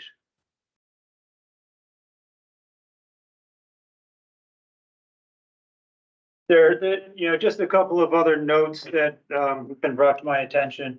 Some of these, administrative fees do jump up over different years. For instance, in 2019, it was during the consent decree negotiations, but we also had, several people leave the program. And when people leave the program, there's those vacancies or those, payouts that have to be made for their vacation, their sick leave and that type of thing. And those can be considerable. I think when Greg Mullen retired in 2022, I know the cost of paying out his vacation and that was about $30,000. So those are some big bumps. VAO that got split amongst all the funds. VAO didn't pay for all of it, but when there were a couple of years there, we had 3 or 4 people leaving the program. So it does affect that administrative fee. But other than that, I mean, that's the breakout we wanted to give you. And as I said, we've given it to you. If you guys want to look at it, I see a note. Some people have quite a few notes written down. We'd be happy to take some questions. Miranda is on the line. She can help us answer those questions. Or if you guys would like to look at it, and we could talk about it more at the next meeting as well. So however you guys want, or if you have questions for Jim too about what he talked about. Did people on the council have questions? I do. Okay, so, this is a different 12% number. It's very coincidental, but, your total admin and operating expenses at 3,978 is 12% of the original value of the entire pot of money we had. So 12%, so we had $32 million. So 12% of that has just been spent on admin and operating. So over the course of the life of this thing, so you continue to extrapolate on the 5.x million that we have right now. In the next 5 years, you're going to consume another 2 million or 40% of the rest of our money just on admin and operating. And so I think we need to come to a different understanding of what you get to bill, because there's only so much money left. It might have made sense in the beginning when there was 32 million in that pot, but the way you guys are expending right now is just going to deplete this fund on operating and admin expenses without any actual money left for the work we still need to complete. So I think there needs to be a really serious understanding that you guys, I mean, you're doing 12% a year, 12% over the life of the fund has been put to this. And if we keep that number going, next year, you're gonna take 600,000, do 12% against 4.4, it's gonna be 508.28. 12, I mean, the way you guys are expending money right now is going to deplete the fund before we finish with the jobs that we need to do. We've been told we need to wait for some of these other things to get done so we can apply money that's left over after some of this remedy's done. But you guys are gonna spend it just on admin and operating, on cars and computers, and we're not getting any money doing work. So there needs to be a different thought process on how you guys can be expensing against this project. So, John, to answer part of that, I do believe that as you know, as we are going, our percentage will go down. If we're, so for instance, this year, we're doing very few other projects in the other categories. There's some re-veg going on, and that's about it right now. So that percentage that we are using will go down based on our spend rate. So right, but I guess what I'm suggesting is that you still have a core issue there. You actually just enumerated it, is that we're going to be doing very little work, but that doesn't necessarily change the amount of administrative expenses being done against that work. So the ratio of administrative expenses is still going to be vastly greater than the money we're actually using to do work. I understand. And that becomes a pretty big concern at the end of projects. So part of the operating costs are doing the things that Jim is talking about, that we are charged to do is to track the CD and to track to make sure things are doing right. We are taking steps here to be more efficient there, and to reduce those costs. So I do believe that we are overall, we are a very lean program and we are, Lean, I'm just, we are trying to be very efficient and we're not. I'm with You know, you, but remember what we had was our initial core, of the Mhm. first meeting, I said was, the very first meeting, we're just gonna live off the expenses. You guys said, no, you have to spend the whole fucking thing. Right. So okay, so let's go spend the thing, but now you're saying, no, we have to keep doing all this work. You're not gonna have the money to do this. I mean, right now, that this, going to the meetings and responding to letters, you need all of the rest of the 5 million over the next 20 years that EPA is gonna take to get this done. We don't have any money left to do projects if you guys want to follow that path and use this money to do it. It doesn't exist. So we have to make a decision as a council. Are we gonna spend money from here on out to just support you guys saving us against poor decisions by others? Or are we gonna support money to do the projects? Because you're done. This is very simple. Miranda's got it. You've got it. There's no more money left if we're gonna support that effort. And so we have to go back and retake all of our categories apart because that last 5 million that's left, you guys will burn through that last 5 million in 10 years just on admin and overhead experience. That's it. So the program, so I would note that there is going to be some money coming back. We do have the reimbursement coming back from. it's not substantial. From the So I parent, think from the settlement and hopefully, money coming in, from the stream side. Sure, So but it's not substantial. I mean, we just gave away 700 tonight that we didn't give away, sorry. We allocated 700 tonight, been left over in savings to a project. We'll have 5 other people standing here within the next 2 years asking for other monies in that same sort of fashion. There's just not gonna be money. This is I mean, anyone who does financial accounting can see that this project's over. Right, it's not. I mean, if you guys. I mean, this might be our last meeting. 100th meeting might be our last one because there's no money to do what you want to do. There's no money to do what our plan said we were going to do if it keeps expending this way. So that's my comment. Yeah, all right. Yeah, John, I'd say just that, I mean, I hear your point. I'm not, I don't necessarily disagree with it. I would say that the last, the area, whatever color that is, purple piece. Yeah. That is sort of the analog where we are. You can't really take an average of all that because a lot of those costs in the brown and stuff, that was all contracted services. We're not contracting anything out. We're not doing studies or anything. And I also want to point out, so I really think whatever that average is, but that doesn't change your point. I get it. But the other thing is, I don't want you to feel like we're going to meet, like this is money just sitting around at meetings, because there's a ton of meetings, but I can promise you, we're not invited to any of the meetings. So we're not spending time there. And we are trying to focus on the big picture issues. Like we don't look at the engineering. I'm not an engineer. We don't look at like the little pedantic things. It's mostly the big issue. But I hear your point. Like we understand it and don't agree with it. We're trying to find ways to reduce our effort, to change things, right? We don't believe we should be the policeman for compliance with the CD. We don't believe that at all. We don't either. So we're in agreement. We're good with, I mean, because somebody needs to do that. But I guess the part that bugs me is that it's coming out of this pot, that it's restoration money that's doing that. That's right. And that's and it's, and as the more dysfunctional that our state and federal government is, the more money is coming out of this fund. Yeah. Which is I don't think you have frustrating. any disagreement with the frustration. Most of us are in that line too. Well, what are we gonna do about it though? I mean, the frustration is you spent $1 million since the CD was signed, and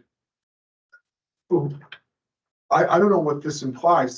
This chart implies you've already deducted that $1 million from the various categories in the BAO account.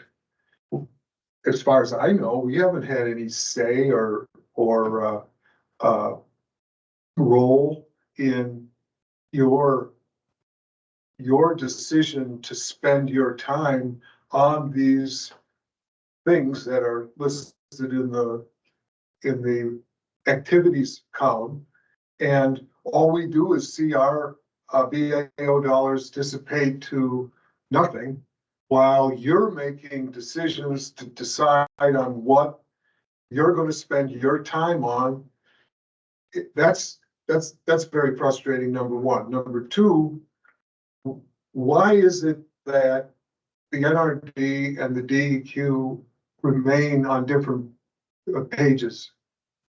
I mean, in terms of the compliance, why is the DEQ's role in those goals that you set forth in your presentation separate from your, I think that's what's from what I understand, that's what's been frustrating. You say you entered into the Grove Gulch conversation relative to the 100% design or the 90% design in October, and that you weren't invited.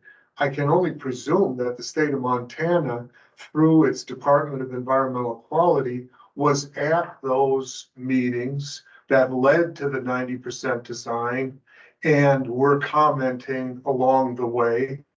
And if they weren't seeking your input and you weren't working with them to make sure that the issues you brought up are being incorporated into the comments from the state of Montana, that's very frustrating to me, because it's resulted in, again, delays and delays and delays. We're in our fourth year now since the CD, and this Grove Gulch is supposed to be the first, project that's going to be completed under the CD. And from what you just said, I don't know if this is going to delay Grove Gulch another construction season. It's very frustrating to hear you make these reports and not hear about the collaboration between you and the state DEQ, so the state of Montana is speaking with one voice. And so, am I correct in assuming that this 3.9 million has already come out of the BAO money? This here? Yes. Yes, that has been spent Okay. from 2012. And then going back to the slide where you were speaking of uncompensated dollars in the CD, are these past NRD costs, are you expecting that when the Blacktail Creek project is over and a surplus amount is verified, that you're going to take a couple $1 million right off the top to pay back those NRD costs? No. Those past NRD costs? The dollars that come back. Go back to the slide if you will. I don't know what you meant by that then. I'm not sure what slide you're talking about. No, I think it's. Yeah. This one. Second bullet, cost effective remaining funds are intended for 1 million for the inland use, which is for the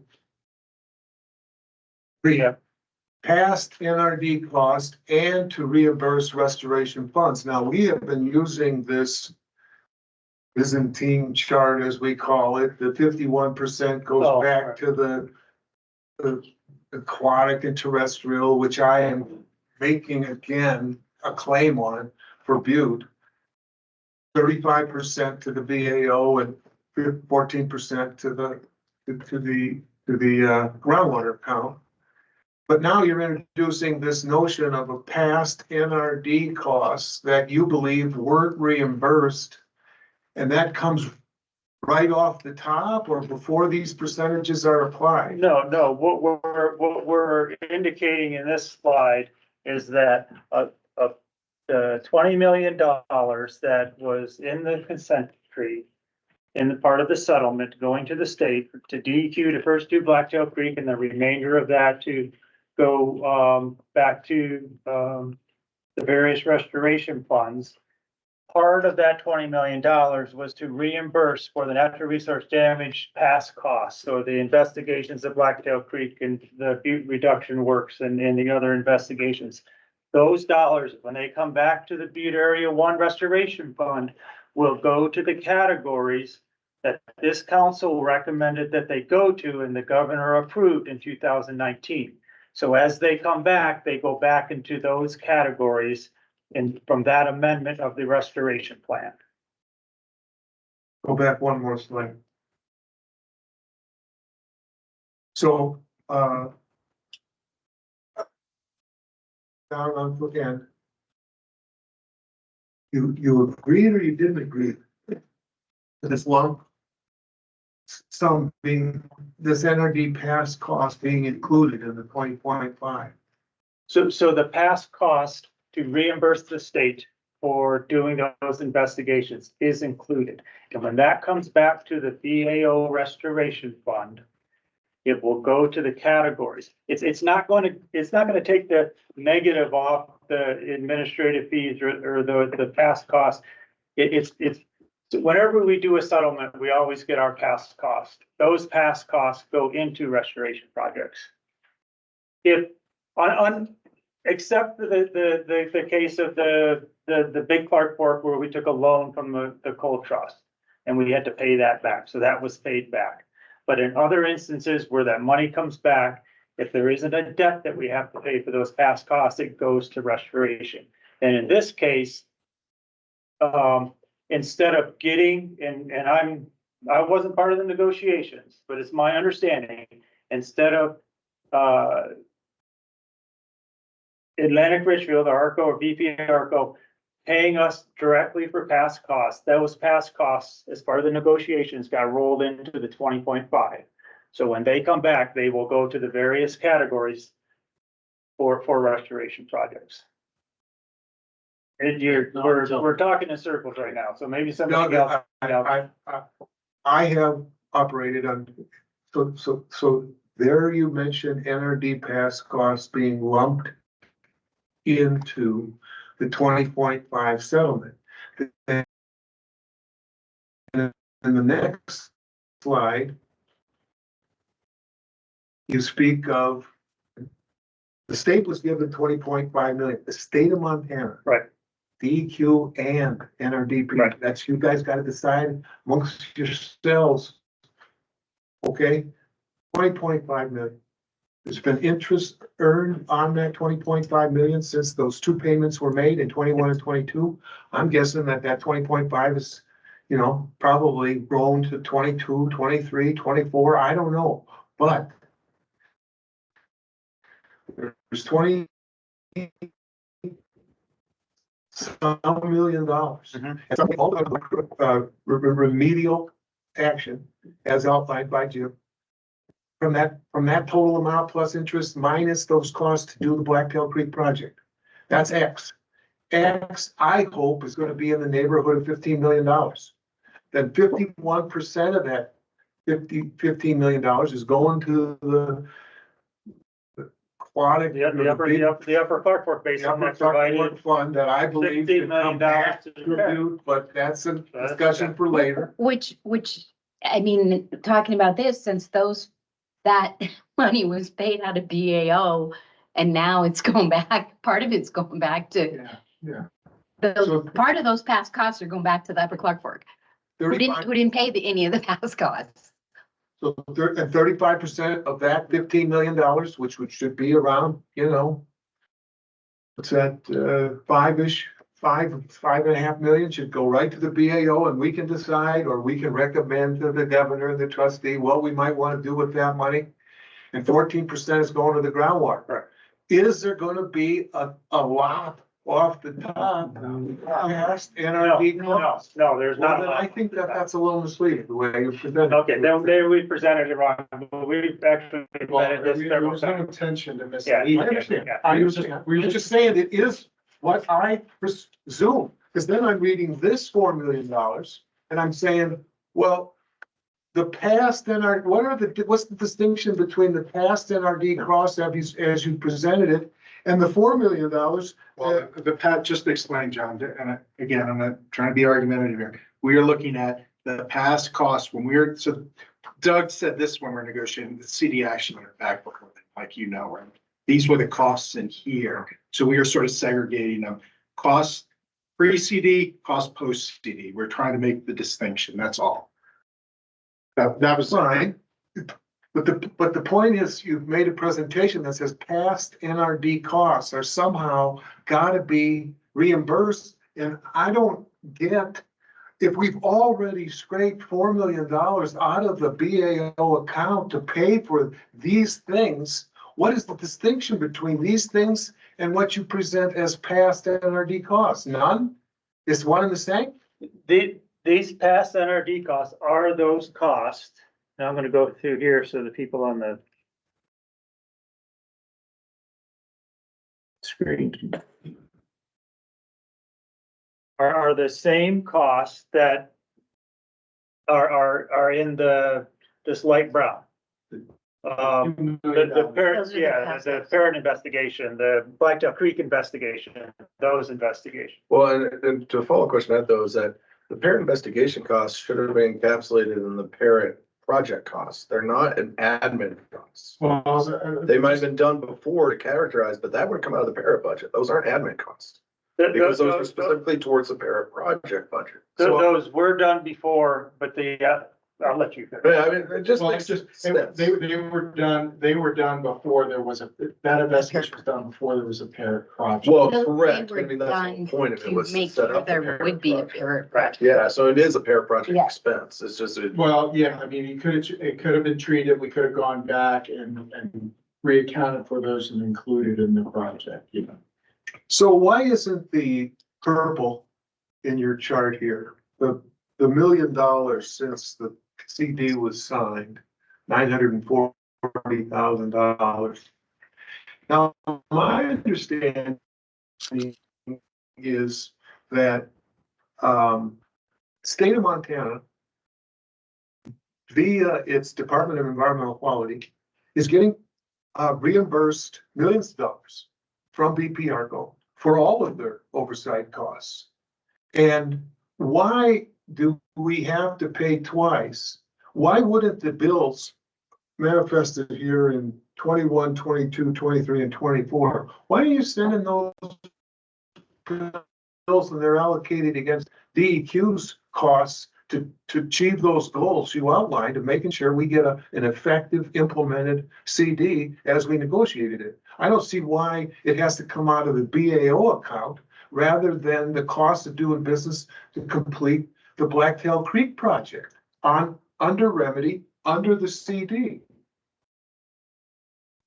First of all, we don't have an agreement with EPA to get reimbursed like DEQ does. Our costs come from the Part of the state of Montana. right? You know, this distinction between NRDP comments on a 90% design and DEQ's comments on a 90% design seems to me to be, you know, you're supposed to be speaking with one voice as the state of Montana in making these comments to achieve the goals that you outlined. For you guys to do this separately is costing us as the BAO money that maybe should be spent and charged to the Blacktail Creek project. Well, John, that's a good example, but it's not correct. So DEQ has not produced any comments on Grove Gulch. That's the problem right there. That's not the BAO's problem. Well, No, but it your isn't. example was that we're both doing comments and there's redundancy. Well, then you're speaking on behalf of the state of Montana. They So are. why aren't And you and that's putting- the point. So they are speaking on the state of Montana, so those costs should be reimbursed by Atlantic Bridgeville. I think we're saying the same thing. Charged by DEQ to Atlantic Bridgeville. And be reimbursed, yeah. Why aren't they? Why aren't you I- sending your four numbers in purple, those costs to DEQ? As part of the Blacktail Creek remedial project, as part of the Grove Gulch project, as part of any of these projects on being done under remedy, those are comments associated with the remedy implementation. They should be billed by DEQ, so they do get reimbursed. I totally agree with that. I totally agree with that. there you go. So you guys are the shock troops for DEQ. And the sad truth is, and I mean, I'm gonna say it, and we're all looking at it, that DEQ does not have the expertise that they need to be able to do the review, and these guys are doing it in their stead. And we want them to do it. Whether it gets. But I agree with you. It should not come out of this fund. So it should not come out of here. I will have to, I do admit, our working relationship with DEQ in the last, 6 to 9 months has changed, and it's much better.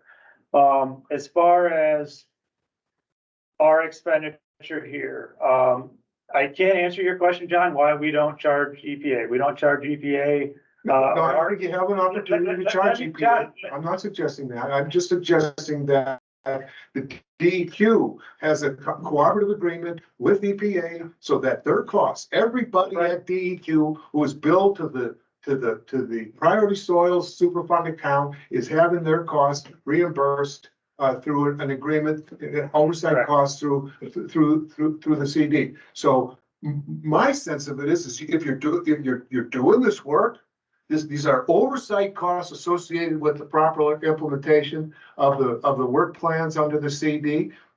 Those are remedy costs. Just send the bill as consultants to DEQ. You just became consultants to DEQ, and DEQ pays the bill through that. May I interject, Madam Chair? Sure, yes. Catherine from DEQ is raising her hand. Yeah, go ahead, Katie.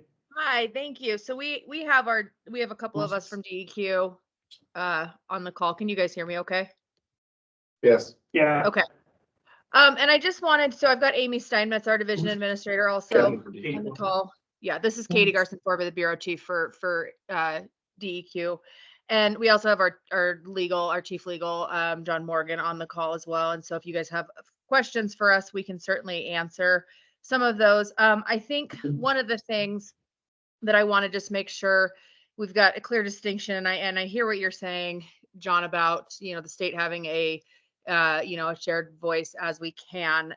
I think we do need to be able to articulate our role as a reviewer looking at remedy versus NRD looking at restoration sometimes varies. And we have been having some conversations, our attorneys specifically, John talks with Catherine quite frequently about the CD interpretation and their, and our view of that in the agency's role. And we do have sometimes where there is disagreement on those things between the two agencies. We've tried to work through this to get to a common understanding. But we are very involved in the conversations around the designs in Grove Gulch and see that pushback of trying to, to advocate for certain things. And we take into consideration some of the NRD comments that have been brought forward to us in those conversations with Atlantic Richfield and EPA. And so, we provide comments to them. We can certainly share those with this group as they're available to the public. But I just wanted to make sure that I articulated some of what DEQ does in our capacity. And we are trying to work more effectively with NRD on these to be able to incorporate some of those design concerns as they fit the restoration components. But we are active in providing comments on those things, and we do value the comments that NRD brings forward, but sometimes our objectives are slightly different.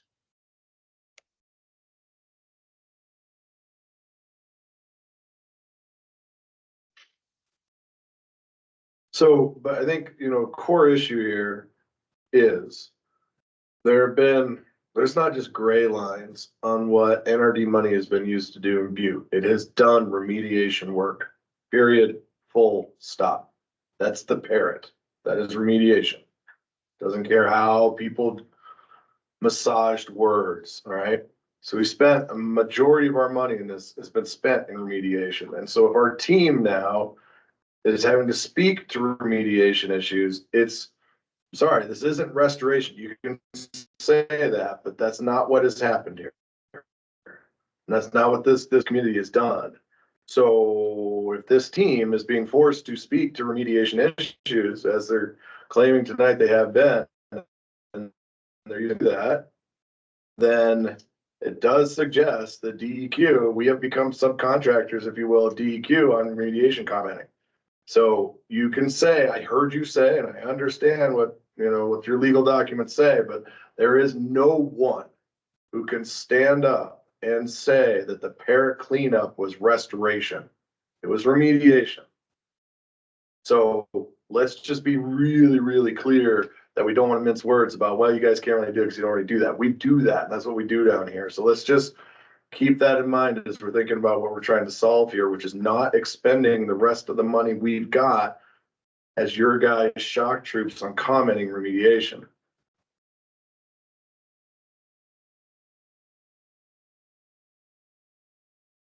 Thank you.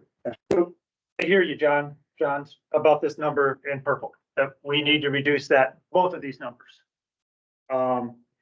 You know, we have taken some steps, noted that our spend rate in Butte and Jim and Pat and Catherine have, you know, same thing, have noted our spend rate in Butte has been high. We need to bring that down. I would ask that you give us, you know, a chance to bring that down. We have some things that we're implementing within the office to try to bring that down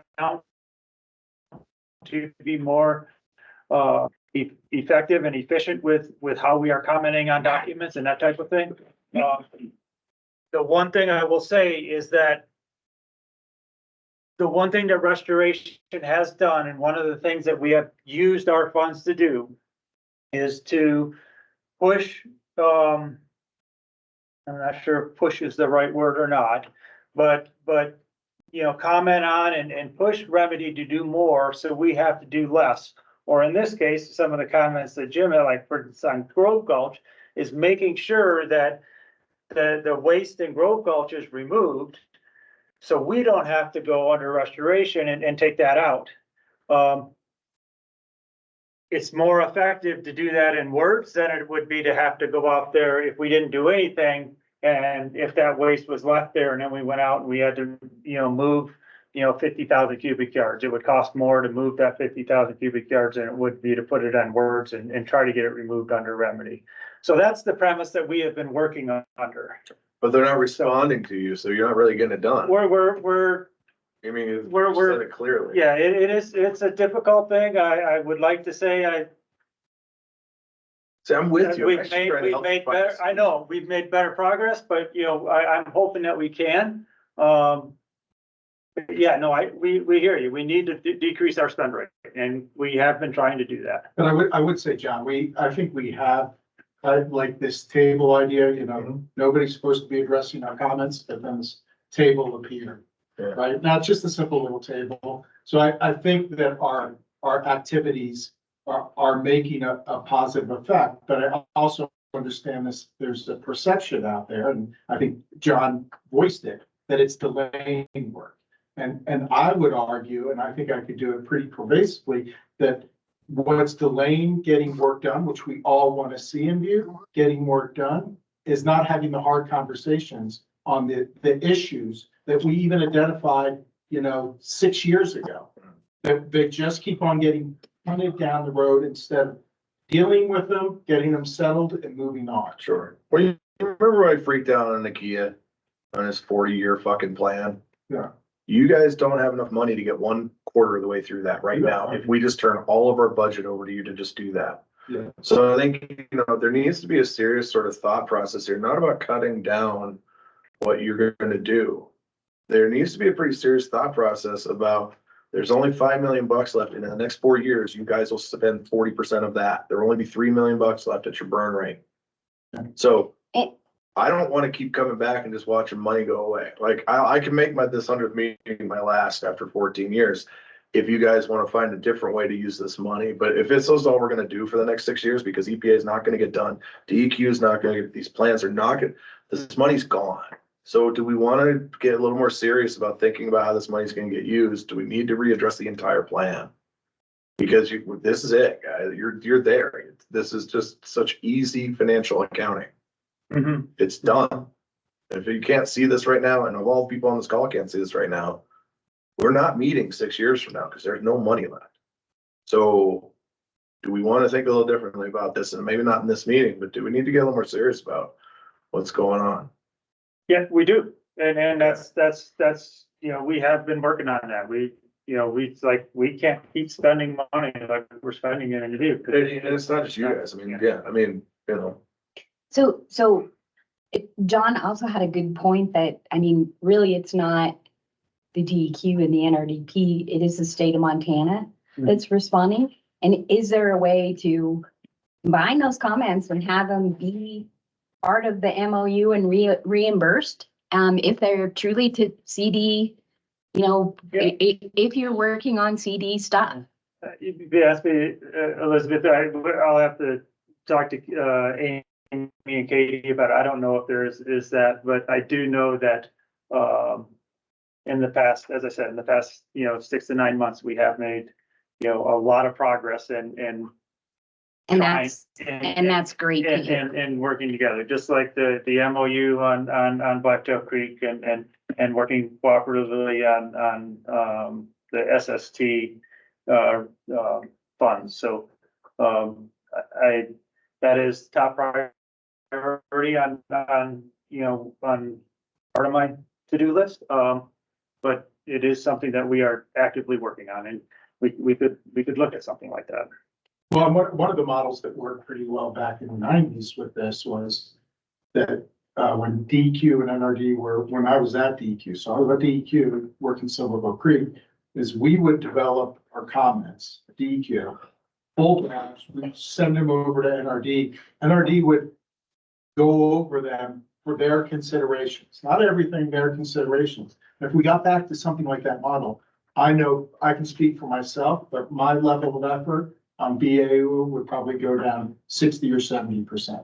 If I was just looking at a few things, like compliance with the CD was already done, right? I didn't have to deal with that. I was just looking at a couple of things. It would dramatically reduce our things. And this is sort of a framework that it's been brought up with DEQ, and they haven't been adverse to it. It's just how do you get there? And as you see, we're spending money, so we don't want it to be a 5-year process to try to get there. But that was a model that worked pretty efficiently and could save us substantial time and effort. Point taken, John, though. I heard you. Yeah, I mean, just start thinking about, or we can bring concepts, but you're not gonna make it. Right. So let's get a little more serious about this. Yeah, just to let you know, we are. I'm certainly not saying you are. I apologize if I'm coming up that way. It's time to, at least this committee, as recommendations too, maybe there's time for us to sit down and do a little bit different look at this for you guys. Because there is a path in the foundational document to take that back to the trustee. Yeah, and be honest with you, where we sit, where I sit, we all have our blinders on. If you guys came up with some outside the box good ideas, I mean, that's something that might, so yeah, we'd be open to suggestions and recommendations. So. Well, my suggestion is that the state of Montana needs to start talking with one voice and reducing its costs relative to, these operating and administrative expenses relative to the implementation of the priority soil CD. I mean, I don't know how much clearer we've got to suggest it. That's a suggestion, and I hope you can take back. We're better off, spending reconvening tomorrow morning and start figuring out how to spend all the money tomorrow.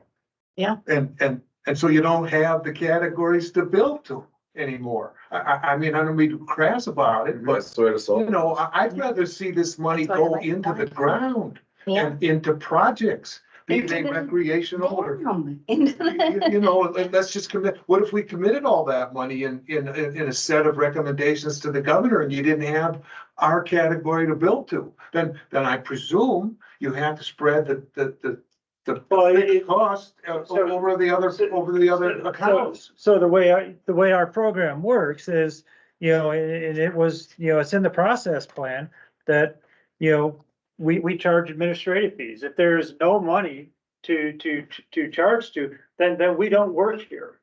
Because we couldn't work here anymore. No, Because our program, John, and that, unlike DEQ or DNRC or FWP, we work off of our settlement funds. I'm not objecting to the fact that you gotta build to something for your administrative and operating costs. I'm suggesting that as stewards of the BAO money, we're locked into being told we can't plan on doing any additional projects till we have money to do them. And then watching as the money dissipates away out of these expenses. So what do we get to do? Nothing. Because it's gonna take at least 5 years, as you say, John, to implement these work plans relative to the CD. So we're gonna sit around and watch our money, I should say more clearly, the BAO account dollars be reduced. So by the time it's our turn to maybe start working again, there's gonna be money to do it. We see that, we understand that, we hear your comments, and if there is a desire for from the BNRC council, to make a recommendation that the restoration plan get revised so that all the dollars are spent on something else, that's something that the council can do. But I would say, so for instance, if we allocated all the funding, Would you go back to that chart in terms of our, it was on one of the early ones in Jim's presentation? Oh, yeah, it was way at the very beginning. Right. Because these 5 categories, you know, yeah, you know, for example, on the restoration of what is the first one? That's the restoration of the Silverbrook Yeah. Creek corridor. That was basically the mine waste removal categories. Eric? Yeah, the parent, or you guys did in, I think it was a 19 revision, 19 or 20. And we just zeroed municipal today, so. Yeah, but there is some money going back into that from the Blacktail Creek and the parrot funds coming back. Right. Actually, that's where a majority of the funding went, I believe. That into stream restoration. I think it went into mine waste. Instead, not. No, it went into mine waste removal, not the re-veg. Some of it went to re-veg, but most of it went to the mine waste removal. Right. Category, Right. and that's that first category. Right? Yes. Well, Okay, the second one's re-veg. Okay. Yeah. I mean, would we get support for that? I mean, you take the recreation stuff. They got $1 million there. That's gonna go quick. If we don't spend it on something associated with recreation, it's gonna go to these administrative and operating expenses. So if we were to propose a project, I know that Butte Silver Bow is working on a project to try to do something on Blacktail Creek, you know, from Father Sheehan Park and maybe move things towards, you know, redoing or fixing that whole trail system from Father Sheehan to the Blacktail Creek confluence. You know, if they were to propose a project and we were to fund it, let me just ask you, Doug, would the overall amount, this $153,553 for the year to date in 2023-24, this one, you know, what we've got spent so far. If the recreation, so I'm assuming that $153,000 has been spread across Those in those those percentages. Yeah. not the first one anymore, because I guess it's gone. And now we've essentially zeroed out municipal for the time being with our recommendation tonight.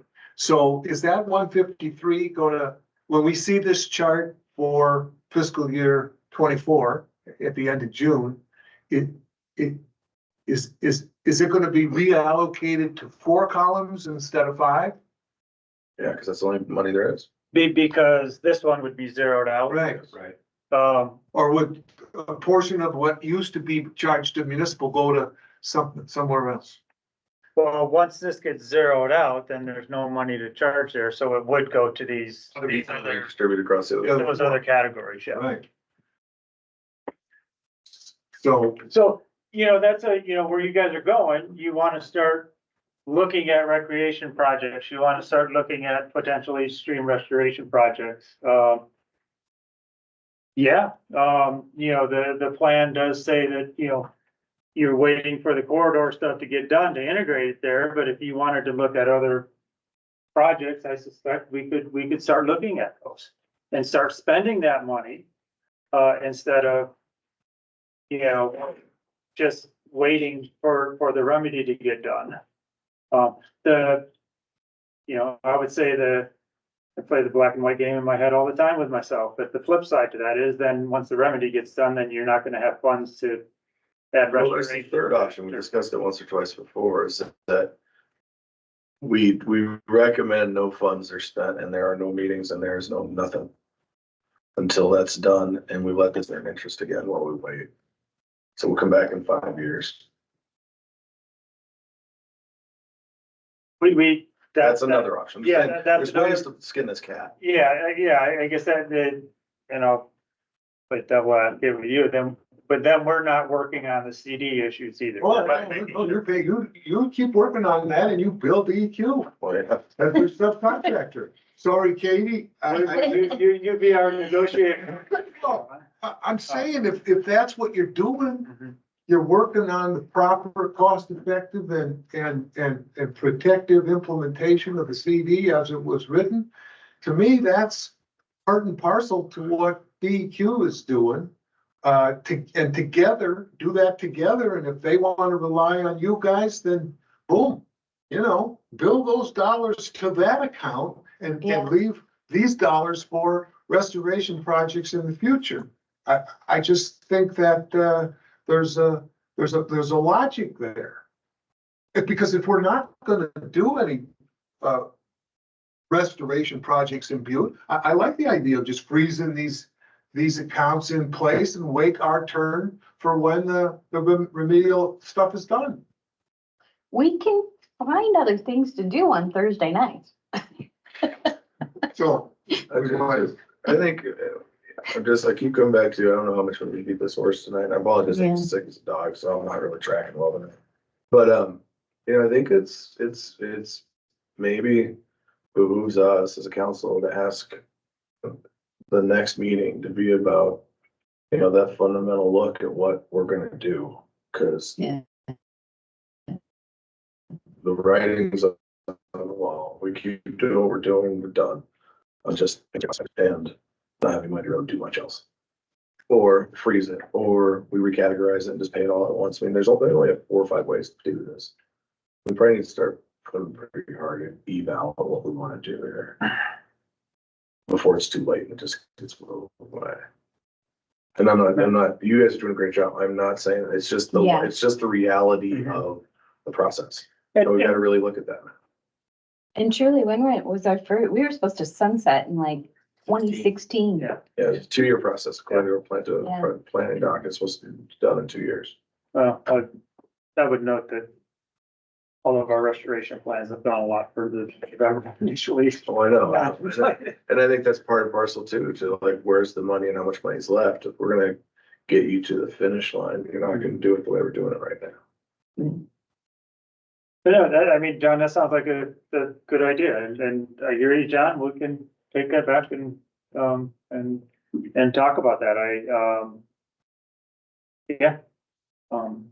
Well, I think we should do it sooner than later, and I think it's not something we want to put off for a month or 6 weeks or anything else. We should do this if we're gonna go one of these routes, but we've got to solve the problem now while there's still money left, because we really are down to $5 million after we cleaned out that municipal water system improvement tonight. And waiting around is not a good idea. And after listening to this conversation and keep my big fat mouth shut, I think that, I have to agree with the consensus that I see drawn here with the council members that it's time to do.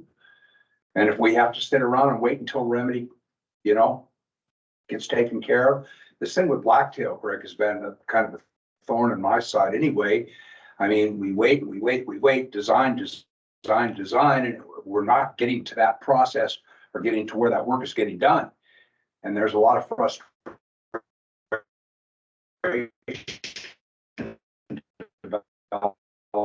And people I've talked with in the health, how come their DEQ is not getting on with the game. And I know, you know, I try to explain to them that it takes time to develop these projects and get the right remedy in mind and whatever else, but, it's, you know, I mean, from what I've listened to here in the last 45 minutes, I'm thinking maybe it would be a very good idea for us to stand back, try to have a meeting as soon as we possibly can to decide and come up with solutions so that we're not, so that we can do something with this $5 million. But at the same time, you guys have to pay attention. I mean, these guys are, you know, you guys are the watchdogs. Well, hold on. So, okay, yes, so you can solve for that. You freeze all expenditures right now and you limit them to interest earned. That's how much you get to spend every year. They get $250,000 a year on interest earned, and they'll still be $5 million sitting there as soon as whenever we get to the end. You'll still have $5 million left, but you have to basically set some limits on what you're gonna be able to spend. So you can do that. These guys could still keep doing the work, even if we can't get DEQ to actually like pass the bill through. These guys can still do the work off interest earned, because it's just right there. 2023 interest is just around 250,000. There you go. Yeah. You get to live off interest earned until we get a plan. Evan, did you have a question or comment or? Yeah, yes, I sure do. Elizabeth, there's also a comment online from Eric Nyland. Eric Nyland. Okay, sounds good. He'll be next. For the record, I'm Evan Barrett. I'm a Butte citizen. I spend too much time watching the process of cleanup in Butte and watching what's wrong with it and what's right with it. Best thing I've been called lately is a Superfund watchdog. I've been called a lot of things that are worse than that. And I'm being called those by people who have power to make decisions, are making decisions that are not in the interest of Butte. You as a group, what you're striving to do, and by the way, your history of open meetings, God bless you. It should be a model for the city, the state, and all the rest of them. Now you can count, I'm gonna take a second to say this. You can count the open meetings done by all the others related to Superfund.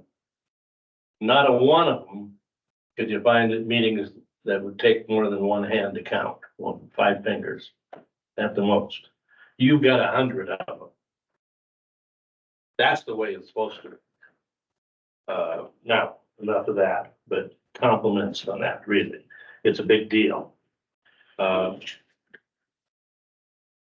This is a tough battle, a tough struggle. There's not enough money. There's never enough money. And everybody wants to spend everybody else's money.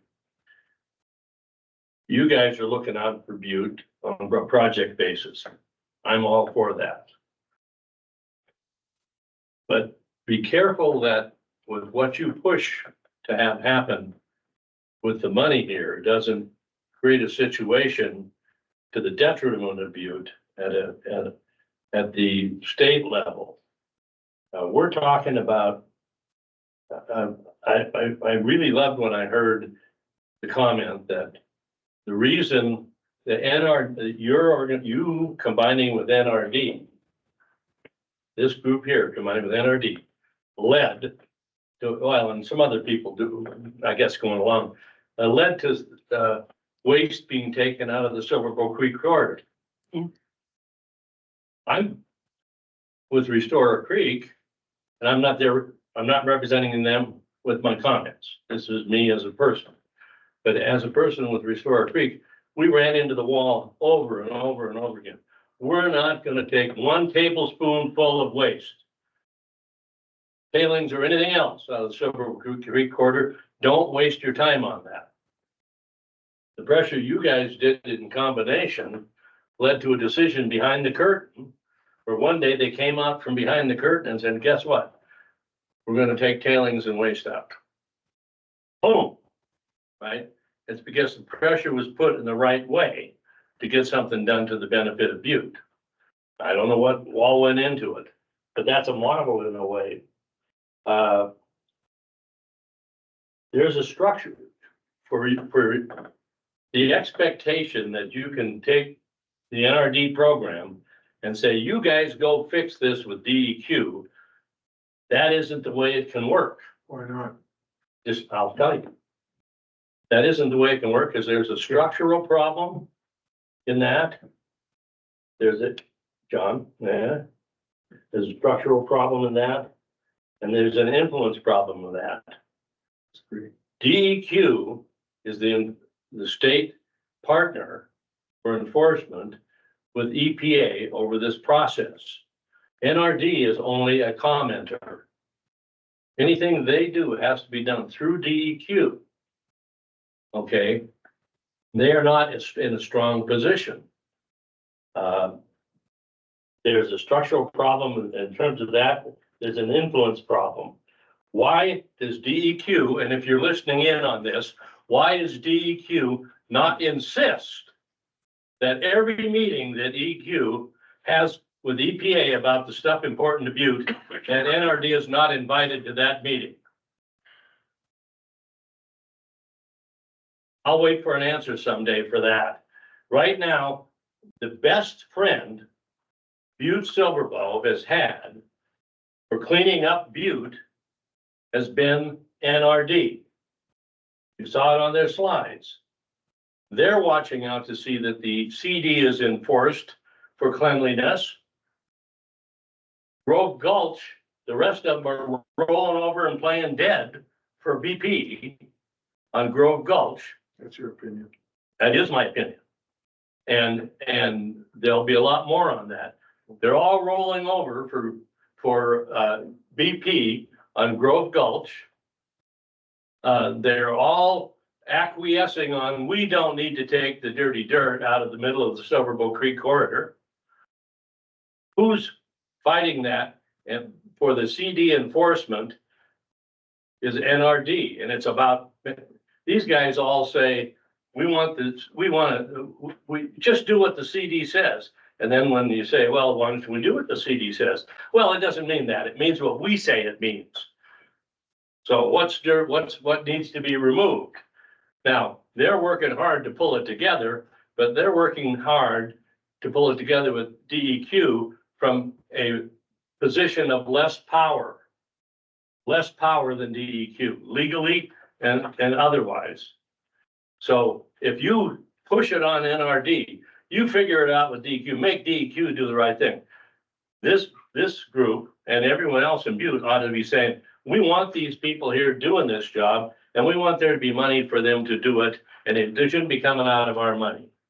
Okay? Our money should be for purposes of doing what's good for Butte in terms of projects and stuff. What a terrible thing that we had to take our money in the first place and have to do the parrot. You know, horrible. It is remedy, absolutely. Let's not bullshit ourselves about what it is. It isn't restoration, it's remedy.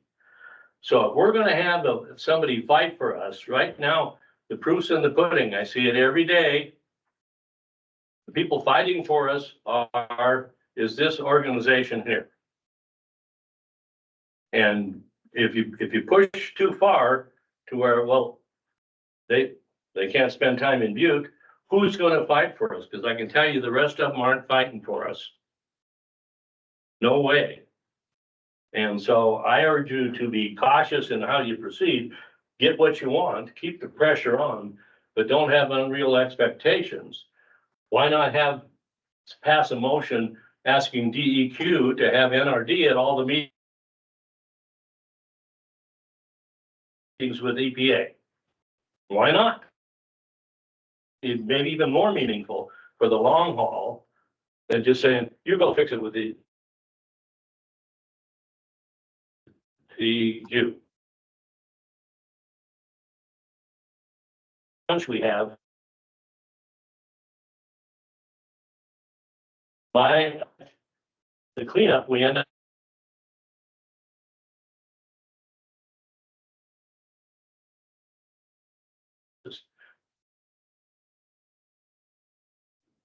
the lack of money in working in Butte to make sure the cleanup is truly the cleanup.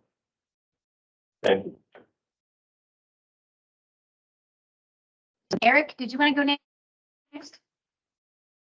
Yeah, sure. And I'm sorry if you had to ask twice, the audio kind of goes in and out with the connection here. And I don't get the luxury, Eric Nyland with Senator Tester's office, I don't get a luxury of a personal opinion in these situations. But I, as a citizen, I'd like to think this. Can you hear me? Elizabeth? You're Eric. Boy, yeah, do you got me now? Yes. We can hear that, but. Lost everything before that. Yeah. We lost The you before audio. that. Okay. Well, I don't get a luxury of a personal opinion on too many things, but I appreciate the BNRC and all the work that you folks have done, and just remind everybody, if we would have settled for what EPA and our DEQ came up with in 2006, we would have none of these removals we'd be talking about. None of this would have happened in the CD. We would have been saddled with waste in the middle of town no matter what. And thank you for holding the other agencies accountable. And I will say DEQ did fight at one time for the people of Butte. Did I get lost again? Yeah. We got most of it. Oh man, this is horrible. If there's a phone Yeah, number to it's call bad. in, I'd be happy to do that. Is there a phone number? I don't know about that, but you can call one of our cell phones. Yeah, Put you on a speaker. Right. Well, Tell me I about- got you at the moment, but this whole meeting has been kind of like breaking up on me. But does this work right now? It is. Keep going. Okay. And I hope I got through that part. But you guys are the reasons we have a cleanup. It wasn't EPA, it wasn't Butte Silver Bow. Nobody fought for us. NRD gathered the data, and that's what NRD has been doing to this day, gathering data. And unfortunately, we were all promised, and I got to correct Senator Sesso on. It hasn't been 4 years, it's been 6. This was announced in 2018. BP told us all that they were going to get started on this. The NRD program did not make decisions to start changing what is in the CD. British Petroleum did. Settling defendants started playing games to tweak things, the dirty dirt. EPA lied to constituents in writing about doing that. They lied about having the meetings. We wouldn't have been able to verify that. Nobody would have known that that was even happening if not for NRD being at the table where somebody could ask and get an honest answer. And in my tenure, only Pat Keenan, I could ask Pat and get an honest answer. I didn't know Jim Ford until I was accused of conspiring with Jim Ford. I didn't know Catherine Hosrath and Doug Martin. And they've been nothing but helpful, factual, providing science, data, and honest legal interpretation. Nobody else involved is. In fact, when I heard my own Department of Environmental Quality, who I long trusted, a couple weeks ago at the waste repository meeting, the DEQ representative decided to make fun of people in Butte and talk about he can have his secret meetings. That was the last shred of trust I had. And most of the people of Butte who heard that felt the same way. And the only people who seem to be looking out for Butte, who aren't always changing the CD that we all got to see and comment on, and a federal judge signed, NRD is the only one making sure that that CD is followed. And most of the people of Butte are saying, follow the CD and quit playing the games. And I find out from FEMA that the settling defendants, to get around floodplain requirements, are trying to change the floodplain. That is not what we were promised. And the people commenting on removing waste in the floodplain because it's required by the CD has been the NRD, because nobody else is going to do it. So the money you have, you guys never should have had to pay a single dime. You shouldn't have had to pay for the testing to prove that the paratailings need to come out, because everybody knew it.